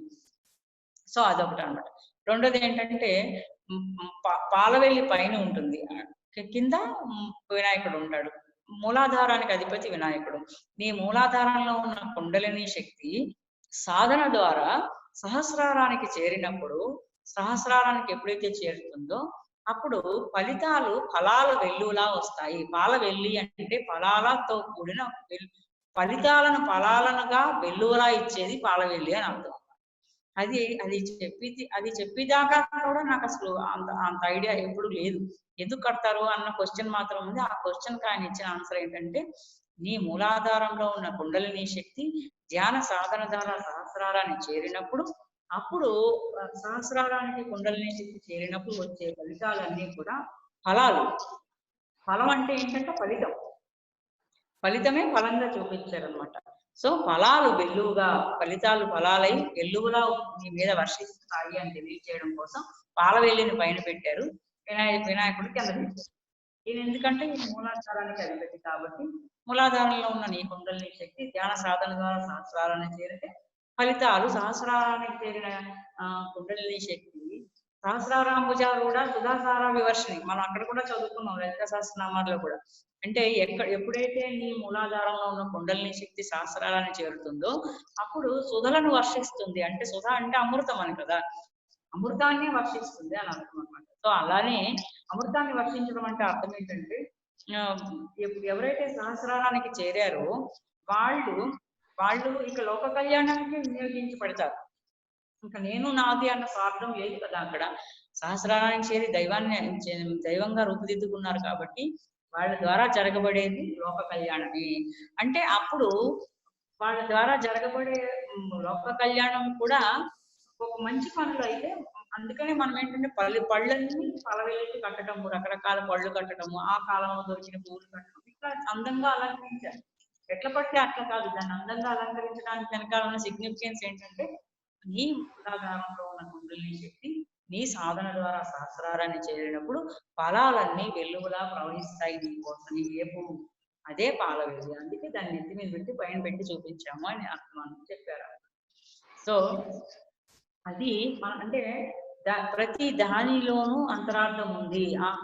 పర్టికులర్ గా అది అలానే చేయడానికి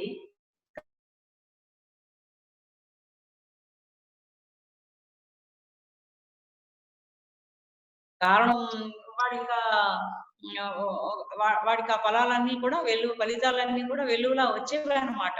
ఇప్పుడు సాధన చేసినప్పుడు రిజల్ట్ కూడా వచ్చేస్తుంది కదా వెంటనే. సో అట్లా వచ్చేవి. మనం ఏం చేస్తున్నాము, పైన ఏదో కట్టి అడవి ఆకులు పువ్వులు కాయలు కట్టుకొచ్చి దాన్ని తీసుకెళ్లి రోడ్ల మట్ట పారబోసి మళ్ళీ నీళ్ళల్లో పారబోసి అంటే ఏం చెప్పారు, ఏం జరిగింది? ప్రతి దాని వెనక ఉన్న ఆధ్యాత్మిక సాధనని తీసుకొచ్చి ప్రాపంచకమైనటువంటి గోలగాను, ప్రాపంచకమైనటువంటి మన మన ఎంటర్టైన్మెంట్ లేదంటే మనకి ఎలా టైం పాస్ చెప్పాలంటే టైం పాస్. మనం చేస్తున్నది ఏంటంటే నీ సాధనకి వినియోగించబడిపోయే కాలము ఆ గ్రహ పరిస్థితులన్నీ కూడా దానికి అనుకూలంగా ఉంటాయి. ఇలాంటప్పుడు సాధన చేస్తే నువ్వు తొందరగా నీ షట్చక్రాలను దాటి సహస్రాలను చేరుకుంటావు. కాబట్టి ఈ కాలంలో నువ్వు తక్కువ తిని చక్కగా రాత్రి అంతా ధ్యానం చెయ్యి. చాలా ఫాస్ట్ గా కొన్ని టైమింగ్స్ ఏంటంటే చాలా ఫాస్ట్ గా సాధనకు అనుకూలిస్తాయి. శివరాత్రి లాంటివి, ఇలాంటి నవరాత్రుల టైంలో ఇవన్నీ కూడా సాధన చాలా బాగా అనుకూలిస్తుంది. కారణం ఏంటంటే ఒకసారి శివరాత్రి చెప్పారనమాట. ఏంటంటే ఏ పండగలో అయినా సరే ఆ పండగ తాలూకు అంటే ఆ దేవుడి తాలూకు ఎనర్జీ భూమి మీదకి వస్తుంది. అంటే సంవత్సరానికి ఒకసారి ఓ కృష్ణాష్టమి వస్తుంది, సంవత్సరానికి ఒకసారి ఓ శివరాత్రి వస్తుంది. జన్మకో శివరాత్రి అంటారు. అంటే అర్థం ఏంటంటే నువ్వు జన్మంతా సాధన చేస్తే సంవత్సరానికి కనీసం జన్మ మొత్తంలో ఒక శివరాత్రి నాడైనా ఆ శివుని దర్శించుకోగలుగుతావు అని. అంటే అంత సాధన చెయ్యాలి కదా మనం వాళ్ళని అంటే వాళ్ళు ఏదో ఒక టైంలో కనీసం సంవత్సరానికి ఒక్కసారైనా మన కోసం దిగి వస్తున్నారు. మన ఎదురుకుండా వచ్చినాన్ని కూడా చూడగలిగే స్థాయికి మనం పెరగకపోతే ఇంకెలాగా? ఎక్కడో ఎన్ని లోకాల అవతలలో ఉన్నాడని చూడలేకపోవచ్చు, కానీ మన ఎదురుకుండా వచ్చినాన్ని చూసేటట్టయినా మన సాధన ఉండాలి కదా కనీసం. అందుకోసమైనా దిగి వస్తున్నప్పుడైనా ప్రాక్టీస్ మనం ఎదురుకుండా ఉన్నాన్ని చూసి వాళ్ళ దగ్గర నుంచి మనం ఆ జ్ఞానాన్ని పొందడానికి నీ కోసం వస్తున్నావు. ప్రతి సంవత్సరం నీ కోసం వస్తున్నావు. పిలిచి నువ్వేం అడగాలి? నీకేం కావాలో ఆ జ్ఞానాన్ని అడగాలి. కానీ పిలిచి మనం ఏం చేస్తున్నాం? పిలుస్తున్నాము, వచ్చిన మనిషిని నిరాదరిస్తున్నాము అని కూడా మనకు తెలియదు. ఎందుకంటే మనకు కనపడి చావదు కదా. అందుకని ఏమవుతుందంటే మన మానాన్ని మన గోళ మందే. పాపం ఆయన వస్తున్నాడు వెళ్ళిపోతున్నాడు అంతే. అదనమాట. సో అట్లాగా ఇవన్నీ జరిగిపోతూ వచ్చిన రోజులు. సో ఇక్కడతో మీకు ఈ వినాయకుడికి సంబంధించిన అంటే ఇంకా స్పెషల్ గా ఒకటి తర్వాత 2-3 సంవత్సరాలు ఇచ్చిన మెసేజెస్ ఉన్నాయి. అవి ఏదో నేను అరకొరగా గుర్తుపెట్టుకొని చెప్పడం కంటే కరెక్ట్ గా ఉన్నది ఉన్నట్టుగా యాజ్ ఇట్ ఈజ్ గా చెప్పడం మేలు. కాబట్టి అవన్నీ ఇంటి దగ్గర ఉన్నాయి, రాసినవి ఇక్కడ లేదు. కాబట్టి అది ఇంకొకసారి పంచుకుందాం. మరి ఆఖరి 10 నిమిషాలు మనం ధ్యానం చేయాలి. కాబట్టి ఈ రోజు చక్కగా ఏదైతే మనం ఆ వినాయకుడి గురించి చెప్పుకున్నామో ఆయన ఎనర్జీని ఫీల్ అవుతూ చక్కగా 10 నిమిషాలు ధ్యానం చేద్దాం. ఒకసారి మిగతా వాళ్ళందరూ సంగతి ఏంటో రికార్డింగ్ ఆపేసేయండి, కట్ చేసేయండి.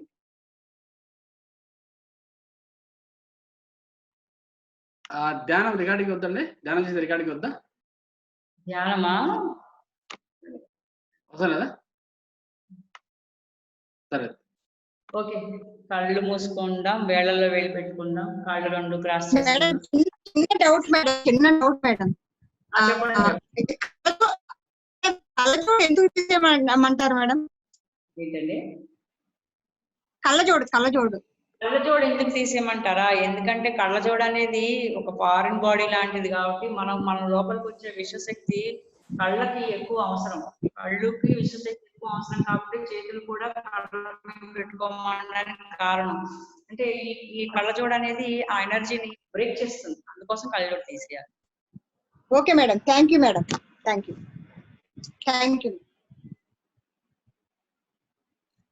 సరే, ఒక 10 నిమిషాలు ధ్యానం చేద్దాం.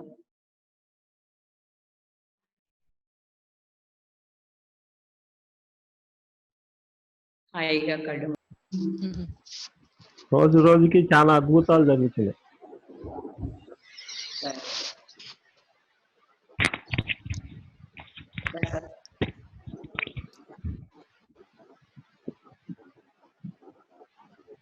శ్రీదేవి గారు చాలా బాగుందండి. ఆ పాత ఎందుకు ఇవన్నీ ఎందుకు పుట్టినాయి ఈ పండగలు, ఈ పురోహితుల కర్తవ్యాలు ఏంటి, తర్వాత ఇవన్నీ వచ్చిన పర్పస్ ఒకటైతే మనం దాన్ని మార్చేసుకుంటా ఈ స్టేటస్ కోసం చేంజ్ చేసుకుంటా మొత్తం దాని స్వరూపాన్ని మార్చేసి ఆ వచ్చిన కాన్సెప్ట్ ఎందుకు వచ్చినాయి, ఎందుకు పుట్టినాయి పండుగలు. అందుకనే ఆ కాలమాన పరిస్థితులు కరెక్ట్ గా పాటించి అప్పుడు ఏర్పడినట్టు చేసుకుంటే మనిషికి ఎలాంటి సమస్యలు లేవు, ఎలాంటి అనారోగ్యాలు లేవు, ఏ బాధలు లేవు. ఎందుకంటే అన్నిటిని బ్యాలెన్స్ చేసుకోగలిగే విధానం అక్కడ ఉంది. మరి ఇప్పుడు అలా చేయట్లేదు కాబట్టి అన్ని మనకి సమస్యలే, ఎన్నున్నా మనకి అన్ని సమస్యలే. ఇంకొకటి విశ్వశక్తి ఇంత ముందు అందరికీ ఉండింది బాగా, అందువల్ల వాళ్ళు తట్టుకోగలిగినారు, ఎటువంటి సమస్యలైనా ఉండగలిగినారు. అప్పుడు దీన్ని బట్టి అర్థమైందంటే అప్పుడు అందుకే సూసైడ్ లేవు. ఇప్పుడు వీధికి ఒక సూసైడ్ రికార్డ్ అవుతుంది 6 నెలలకు ఒకసారి 3 నెలలకు ఒకసారి. అంటే విశ్వశక్తి తగ్గిపోయి వాళ్ళలో స్టామినా తగ్గిపోయి మనసు బలహీన పడిపోతుందనే కదా. ఇప్పుడు ఆ టైంలో ఆయా గ్రహగతులను బట్టి చంద్రుడులో ఉన్నటువంటి కళలు తగ్గిపోయినప్పుడు మరి ఆయన మనస్కారకుడు కాబట్టి ఆ గ్రహం మనసు మీద పనిచేస్తుంది కాబట్టి మనసు ఎట్లాంటి వాళ్ళకైనా కూడా మన మానసిక బలహీనత అనేది వచ్చే కాలాల్లో పర్టికులర్ గా రాత్రి పండుగలు పెట్టేసి రాత్రి అంతా ధ్యానం చేసేయడం వల్ల ఏమవుతుందంటే వాళ్ళకి ఇంకా మానసిక బలహీనత అన్నది క్వశ్చనే లేదు. ఇప్పుడు మానసిక బలహీనత అన్నది లేకపోతే మానసికంగా స్ట్రెంగ్త్ గా ఆరోగ్యంగా ఉన్నప్పుడు ఇంకా ఏ సమస్య ఉంది, ఏ సమస్య అంతా అక్కడి నుంచే కదా ఉంది, మనసు దగ్గర నుంచే కదా సమస్య. అదే ఇంతకు పాతకాలంలో అట్లాంటి సమస్యలు లేవు. పాతకాలంలో అట్లాంటి మరణాలే నమోదు కాలే. ఏదో వాళ్ళ జీవితాన్ని కూడా వాళ్ళు చాలా ధైర్యంగా, చాలా చాకచక్యంగా, చాలా జ్ఞానంతోనూ, చాలా బుద్ధితోనూ చక్కదిద్దుకున్నారు. ఎవరు విడాకులు ఉన్నాయా, సూసైడ్స్ ఉన్నాయా? సూసైడ్స్ కాదు, విడాకులు లేవు కదా. ఓల్డేజ్ హోమ్లో చేర్చడాలు లేవు కదా. పిల్లల్ని హాస్టల్లో పెట్టడాలు, పిల్లల తల్లిదండ్రులు తిట్టుకోవడాలు, తల్లిదండ్రులు పిల్లల్ని తిట్టుకోవడాలు లేవు కదా. ఏవి లేవు. అన్నిటికీ కారణం ఏంటంటే ప్రతి దాని ఆధ్యాత్మిక సాధన, దాన్నే పట్టుకున్నారు, అలాగే నడిచారు. కాబట్టి అన్ని రకాలుగా చక్కగా ఎదుర్కొంటూ వచ్చేసారు హ్యాపీగా అన్నిటిని. ఎందుకంటే ఆధ్యాత్మికత అన్నది మనిషికి పూర్తిగా ఆధ్యాత్మికత 90%, 10% ప్రాపంచికత ఉన్నప్పుడు వాళ్ళకి ఒక తాత్కాలికంగా వచ్చే సంతోషాల గురించి కానీ, తాత్కాలికంగా వచ్చే మోహాలు, తాత్కాలికంగా ఎదురయ్యే అట్రాక్షన్స్, వీటన్నిటినీ కూడా ఆధ్యాత్మిక సాధన ఎక్కువ ఉండడం వల్ల చాలా తొందరగా బయటపడిపోయేవారు, ఈజీగా బయటపడిపోయేవారు వెంటనే. ఎందుకంటే సమాజం యొక్క హెల్ప్ కూడా అక్కడ చాలా ఉందండి. ఎందుకంటే తనకు ఉన్నదేదో పక్కన వాడితో పంచుకొని తింటాము, తన ఇంట్లో ఉండి వాళ్ళ ఇంట్లో లేకపోతే పట్టుకెళ్ళి ఇవ్వటము. దీంతో పాటు కలిసి మన కష్టాన్ని పంచుకోవడానికి మనిషి ఉన్నాడు అనుకోండి, సగం బాధ అక్కడ తగ్గిపోతుంది కదా. సో 10 మంది ఏదైనా కష్టం వస్తే అందరూ ఆ కష్టాన్ని పంచుకోవడము, మీకేమో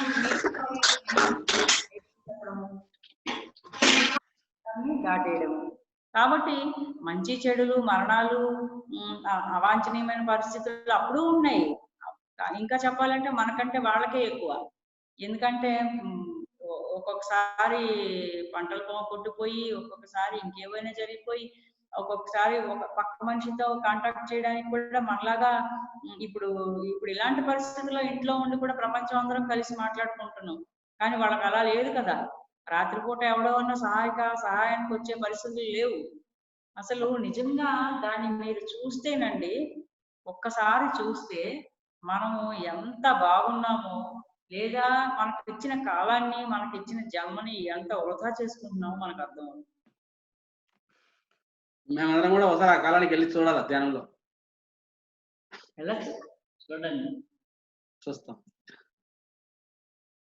పుస్తకం చదువుతూ ఉంటేనండి, ఆ కాలాలకు సంబంధించిన పుస్తకాన్ని చదివితే కొంతమంది ధ్యానం ద్వారా చూడలేకపోవచ్చు, కానీ కొంతమంది పుస్తకం ద్వారా వెళ్ళిపోతారు. అంటే ఒక్కొక్కళ్ళకి ఒక్కొక్క శక్తి అనేది ఉంటుంది కదా. సో అందుకనే ఆ కాలంలో ఉన్నటువంటి పుస్తకాలు కూడా చదవాలి. నేను ఉషశ్రీ గారి రామాయణం చదివిన తర్వాత, అందులో వర్షాకాలం వర్ణం నేను చదివిన తర్వాత అసలు నాకు అలాంటి పరిస్థితులను ఎదుర్కొని వచ్చారా అని అప్పుడు అర్థమైంది.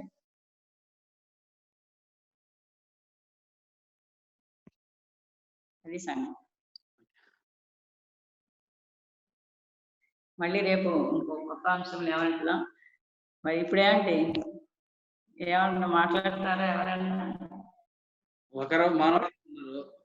సో ఇంకా ఇంకొకరు శ్రీదేవి గారు లోపలికి వెళ్ళిపోయారు, ఎలా పిలుస్తారని. వచ్చారు. ఈ రోజు మాట్లాడాలా శ్రీదేవి గారు? ఒక నిమిషం ఉన్నా మాట్లాడాలా? ఆంజనేయుడి ఆవిడకి అన్మ్యూట్ చేసి లీడర్ అప్పచెప్పాం. మా లీడర్ గారు ఏం చెప్తే మేము ఫాలో అయ్యారు. ఆ లీడర్ గారు అందరినీ లీడర్లు చేయాలనేది ఆమె కాన్సెప్ట్. అది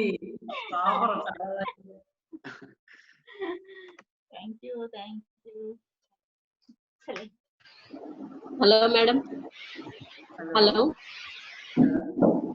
హలో వినాయకుడికి ఉండ్రాళ్ళనే నైవేద్యంగా ఎందుకు పెడతారు మేడం? గుండ్రంగా ఉండే ఏవైనా సరే పూర్ణత్వానికి ప్రతీకలండి. ఏది రౌండ్ గా ఉన్నా పూర్ణము అంటే కంప్లీట్నెస్ అన్నమాట. పూర్ణం అంటే ఏంటి? ఒక కంప్లీట్నెస్. సో పూర్ణమదం పూర్ణమిదం, అది పూర్ణమే ఇది పూర్ణమే. ఈ పూర్ణం ఆ పూర్ణంలో కలవడం అనేది అందరం చేసేది. అందులోంచి విడిపడవచ్చు, మళ్ళీ అందులోకే కలుస్తాం. ఇదే కదా దాని అర్థం. సో అందుకనే మనకి పండగల్లో బూర్లు అయినాలు ఇవ్వడాలు అన్ని రౌండ్వే ఉంటాయి. ఎక్కువ రౌండ్ గా ఉండే బూర్లు పూర్ణాలు అంటారు. బూర్లు కొన్ని చోట్ల పూర్ణాలు అని కూడా అంటారు కదా. అంటే ఆ పేర్లు, ఆ పదార్థాలు, వాటి షేపు అన్ని కూడా మనకి దానిలో ఒక ఆధ్యాత్మిక సందేశాన్ని సంకేతంగా చూపించారు. దేవుడు నైవేద్యం ఇస్తారా మేడం? దేవుడికి నైవేద్యం పెట్టాలని దేవుడు నైవేద్యం అడగడు కదా మేడం. మన సంతృప్తి కోసం మనం పెడతాం, అంతేనా మేడం? అంతేనండి. మనం అందులో వాడే పదార్థాలను బట్టి, వాటి షేప్ని బట్టి, దాంట్లో ఉన్న ఆధ్యాత్మిక సంకేతాన్ని మనం తీసుకోవటం కోసం అలా తయారు చేశారు. ఆ సీజన్ కూడా మంచిది. సీజన్ కూడా కొన్ని నైవేద్యాలు, కొన్ని పదార్థాలు అంటే సీజనల్. అంటే సీజనల్ ఫుడ్స్ కూడా ఇప్పుడు వచ్చాయి. అంటే గత ఒక 500 సంవత్సరాలుగా ఉన్నాయేమో, కానీ అంతకు ముందు ఇప్పుడు మనం చూస్తున్న వండుకున్న పదార్థాలు ఏమీ లేవు. చెరుకు ముక్కలో, పండ్లో, కొబ్బరికాయలో, అరటి పళ్ళు, ఇవన్నీ డైరెక్ట్ పెట్టేవి. అన్ని అంతే అన్నమాట. చెట్టు మించి తీసుకురావడం, పెట్టడం. నివేదన అంటే మన యొక్క కృతజ్ఞతాభావం. భగవంతుడు ఇచ్చేము అంటే ఆయన ఇచ్చింది ఆయనకి ఇచ్చేమనే తప్ప అది నైవేద్యం పెట్టాలా అని ఏం కాదు కదా. అంతే. అందుకనే ఏంటంటే అప్పుడు చెప్పింది, మనము ఒక ఎనర్జీని ఇన్వైట్ చేస్తున్నాం. పండగలో ఏం చేస్తున్నాం? ఒక ఎనర్జీని ఇన్వైట్ చేస్తున్నాం. ఏ పూజ అయితే ఆ పూజకి సంబంధించిన దేవుణ్ణి ఇన్వైట్ చేస్తున్నాం. ఇన్వైట్ చేసి మళ్ళీ నైవేద్యం పూర్తి అయిపోయిన తర్వాత పంపించేస్తున్నాం. అంటే ఏంటంటే అంతదాకా ఆ శక్తి క్షేత్రంలో అక్కడ ఉన్న పదార్థాలన్నీ కూడా శక్తివంతం అవుతాయి. అందుకని ఏంటంటే మనం తినే ఆహారము, మనం కట్టుకునే బట్టలు, మనం తాగే నీళ్లు, ప్రతిదీ తీసుకెళ్ళి అక్కడ పెట్టేవారు. పెట్టినప్పుడు ఏంటంటే 1 గంట, 2 గంటలు, 3 గంటలు ఆ టైం పట్టేటప్పటికి వచ్చిన ఎనర్జీ తాలూకు శక్తి క్షేత్రంలో ఈ పదార్థాలన్నీ ఉండేవి. అందుకని ప్రసాదం అన్నారు. తర్వాత ముందు పెట్టినప్పుడు ఏమో నైవేద్యం అన్నారు, తర్వాత తీసుకున్నప్పుడు ఏమో ప్రసాదం అన్నారు. అంటే ఏంటంటే ఆ ఎనర్జీలో ఉన్నప్పుడు వీటన్నిటికీ కూడా ఆ భగవాన్ ఏ ఎనర్జీతో అయితే మనం ఇన్వైట్ చేసామో దాని తాలూకు ఆ శక్తి క్షేత్రంలో ఉండడం వల్ల ఇవన్నీ ఎనర్జీస్ అవుతాయి. అందుకని దాన్ని అప్పుడు మనం తిరిగి మన లోపల తీసుకోవడం వల్ల ఆ శక్తి ఏ ఎనర్జీలో అయితే అవి ఉన్నాయో పిలిచామో మనం ఆ ఎనర్జీని మన లోపలికి ఆహారం ద్వారా తీసుకుంటాం. మనం గాలి తీసుకుంటాం, నీళ్లు తాగుతాం, ఆహారం ద్వారా తీసుకుంటాం. గాలి నీరు కంటే ఎక్కువసేపు శరీరంలో ప్రాసెస్ జరిగేది ఆహారమే. కాబట్టి పదార్థాలన్నీ కూడా తీసుకెళ్లి ఆ ఎనర్జీ ఆ శక్తి క్షేత్రంలో పెట్టడానికి కారణం అన్నమాట. ఇంట్లో ఎన్ని పెడతామో అన్ని తీసుకొచ్చి అక్కడ పెడతాం కదా, 1 గంట 2 గంటల సేపు అక్కడ అవి ఉంటాయి కదా, తిరిగి దాన్ని మళ్ళీ మనం తింటాం కదా. సో అవి ప్యూరిఫై అవుతాయి, అవి ఎనర్జైజ్ అవుతాయి. అందుకని తర్వాత దాని ప్రసాదము అన్నారు. ముందు పెట్టింది అదే పదార్థం, తర్వాత పెట్టింది అదే తీసుకుంటే అదే పదార్థం, కానీ ప్రసాదం అయ్యింది కదా. అంటే ఆయనకి ఇచ్చేటప్పుడేమో మనం చేస్తుంది ఇస్తున్నాము అనేది, ఆయన నుంచి తీసుకునేటప్పుడేమో ఆయన ఇచ్చింది తీసుకుంటున్నాము అనేది. మనం పెట్టిన దానిలో మాలిన్యాలు ఉంటాయేమో కానీ ఆయన ఇచ్చిన దానిలో ఏమో మాలిన్యాలు ఉండవు కదా. ఇంకా అది ప్రసాదం అందరికీ పంచిపెట్టబడడం. అందుకని ఏంటంటే భగవత్ ప్రసాదాన్ని మనం ఇంట్లో వండుకున్నా ఎక్కడి నుంచి తెచ్చినా 10 మందికి పంచటమే మనకి నేర్పించారు. నువ్వు ఒక్కడివే కాదు తీసుకోవటం, ఎప్పుడు పంచుకోవటమే మన మన మన కల్చర్ లో ఉందండి. మన ప్రతి పండగ వెనకాల, ప్రతి పని వెనకాల కూడా పంచుకోవటమే ఉంది. పంచుకుంటేనే పెంచబడుతుంది. ఇప్పుడేమో దాన్ని నేర్చుకుంటున్నాం కదా, అప్పుడు మనకేమో అలవాట్లతోనే పెట్టారు. ఇంకా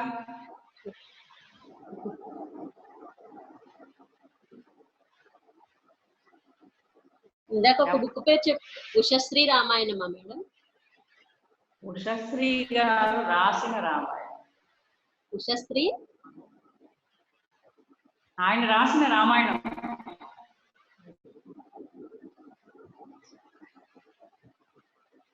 రాసిన ఆథర్ పేరు ఉషశ్రీ గారు, పుస్తకం పేరు రామాయణం.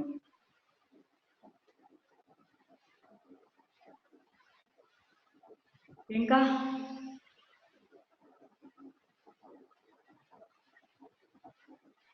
సరే మరి ఇంకేం లేదా? అయితే మరి 8:45 మరి ముగిద్దాం మనం. Bye bye. అందరికి నమస్కారం.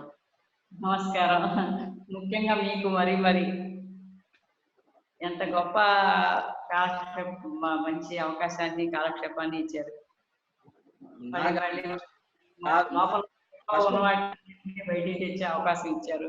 ఫస్ట్ మీరు, అది గురుస్థానం ఫస్ట్, మిగతా అంతా మేమంతా తర్వాత. మీకు కలిగింది కాబట్టి ఆ కోరిక జరిగింది కదా. ఓకే సరే.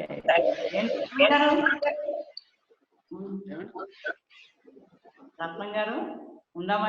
మీరు ఎందుకు రాత్రి 10 గంటలకు ధ్యానం రావడం అనేసారు నిన్న? చెప్పండి ఫస్ట్. ఈవేళ పక్కా మేడం.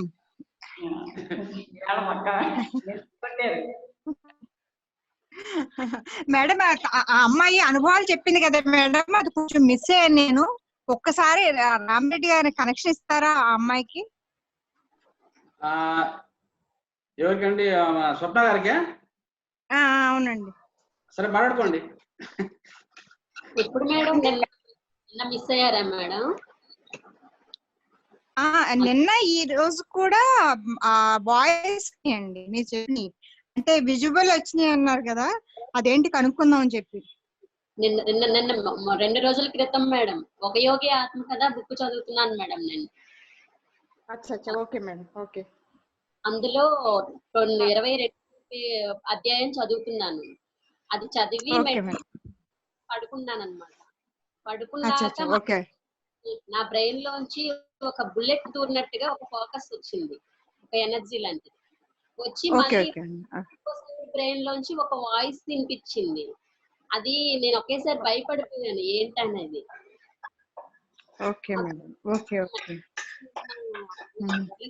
గురించి అమ్మవారి విషయం చెప్పడంతో నాకు ఇది గుర్తొచ్చి మేడం గారిని అడిగానండి. అంత ముందు కూడా చెప్పారు కదా, అంత ముందు కూడా చెప్పారు కదమ్మా మీరు? అంతకు ముందు నేను మెడిటేషన్ చేసుకున్నాక రిలాక్స్ అవుదామని మంచం మీద పడుకున్నాను మేడం. నాలోంచి తెలియకుండానే సోల్ అదే హాస్టల్ బాడీ బయటకు వచ్చింది. వచ్చి బృందం వెళ్ళిపోతుంటే నేను 4 బయట పెట్టేశాను. 4 బయట పెట్టావేంటి, ఇలాగా మా వచ్చేవాళ్ళు అందరూ చచ్చిపోయావు అనుకుంటారు కదా అని చెప్పి నా 4 నేనే లోపల పెట్టేసుకుని పత్రిసారి ఒక బృందం వాయించుకుంటూ వెళ్ళిపోతుంటే హాల్లో కలుద్దామని వెళ్ళాను. వెళ్ళిన తర్వాత మా ఇంటి డోర్స్ అవి తీసేసి వచ్చేసాను. ఎవరో వెళ్ళిపోతారని చెప్పేసి మళ్ళీ మా ఇంటికి వచ్చేసి నాలో నేను కలిసిపోయాను మేడం. ఓకే ఓకే ఒకరోజు జరిగింది. Very next very nice. Early morning 5 to 6 వరకు మెడిటేషన్ చేసుకున్నాను. చేసుకుని ఇలాగే రిలాక్స్ అయ్యాను.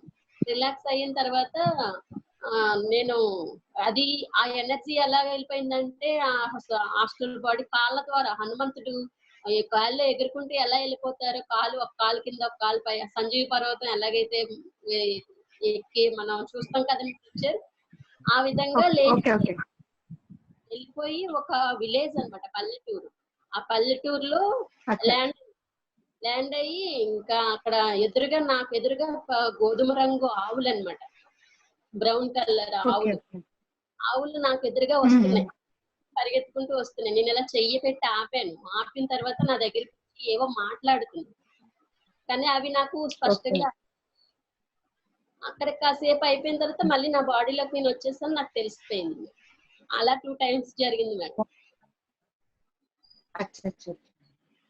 అంటే డీప్ స్లీప్ ఎలా వెళ్తున్నారమ్మా లోపలికి? అంటే ఎలా అనిపిస్తుంది, అనుభూతి ఎలా అనిపిస్తుంది? నాకు మెడిటేషన్ చేసుకున్న ఫస్ట్ లో ఎక్కువ నేచర్ ప్రకృతి కనిపించేది మేడం. వాటరు, చెరువులు, సముద్రము, తర్వాత పువ్వులు, గడ్డి అనిపించేది బాగా. లోయలు, గుట్టలు బాగా అనిపించేది. ఎక్కువ టైం ఉండిపోయేదాన్ని. చాలా బాగుంది. బర్డ్స్, పక్షులు అవి కనిపించేవి. ఎక్కువ ప్రకృతి ఏనుగులు, నెమళ్ళు, ఇంకా అంతా చాలా బాగుండేది. అలా అయిన తర్వాత కొంతకాలం తర్వాత ఇంకా ప్రకృతి లేదు. ఈ మధ్య వరకు కూడా తాబేళ్లు, ఏనుగులు ఎక్కువగా కనిపించినాయి. అయిపోయిన తర్వాత ఇప్పుడు ఈ వారం రోజుల నుంచి కాంతి, ఒక బంగారు రంగు లాంటి కాంతి. మధ్యాహ్నం కూడా చేసుకున్నాను. ఒక బంగారు, ఒక సూర్యకిరణం, ఒక రంగు లాంటి కాంతిలోనే నేను ఉంటున్నాను. అందులోనే ఇంకా ఫోకస్ నాలో కలుగుతుంది. ఇంకా బాడీ అంతా ఒక విద్యుత్ ప్రవాహమే జరిగిపోతుంది నాలో. నేను కూర్చున్న ఒక 10 నిమిషాలకే కనెక్ట్ అయిపోతున్నాను. స్టార్టింగ్ లో 20 నిమిషాలు పట్టేది, ఇప్పుడు తొందరగా కనెక్ట్ అవుతుంది. లాక్డౌన్ సందర్భంగా 4-5 times చేసుకుంటున్నాను. 4-5 times అమ్మా? ఎంత టైం తీసుకుంటున్నారమ్మా? 1 గంట 20 నిమిషాలు ఖచ్చితంగా చేస్తున్నాను మేడం. అంతకంటే ఎక్కువ కూర్చోలేకపోతున్నాను.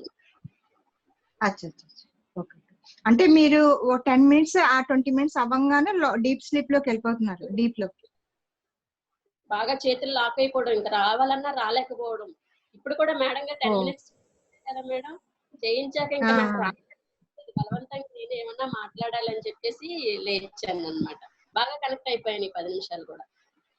అంటే బయట విషయాలు నీకు తెలుస్తున్నాయమ్మా? బయట ప్రపంచం తెలుస్తుంది, వినిపిస్తున్నాయి. ఒక్కొక్కసారి అది కూడా తెలియట్లేదు. అదొక అన్నమాట. అందులోకి వెళ్ళిపోయిన తర్వాత ఇంకా ఈ ఏమి వినిపించుకోవాలనిపించదు. ఇంకా అంత బాగుంటుంది ఒక్కొక్కసారి. Okay okay okay thank you అమ్మా. థ్యాంక్స్ అమ్మా, మీ అనుభవాలు చెప్తుంటే థ్యాంక్స్. పర్లేదు madam. Madam thank you madam. నమస్తే మేడం. నమస్తే అండి. శ్రీదేవి గారికి కూడా నమస్తే అండి. రామిరెడ్డి గారికి కూడా నమస్తే. ఓకే అండి, నమస్తే. ఉంటానండి. అందరికీ నమస్కారం అండి. అందరికీ నమస్కారం. Thank you. Bye bye bye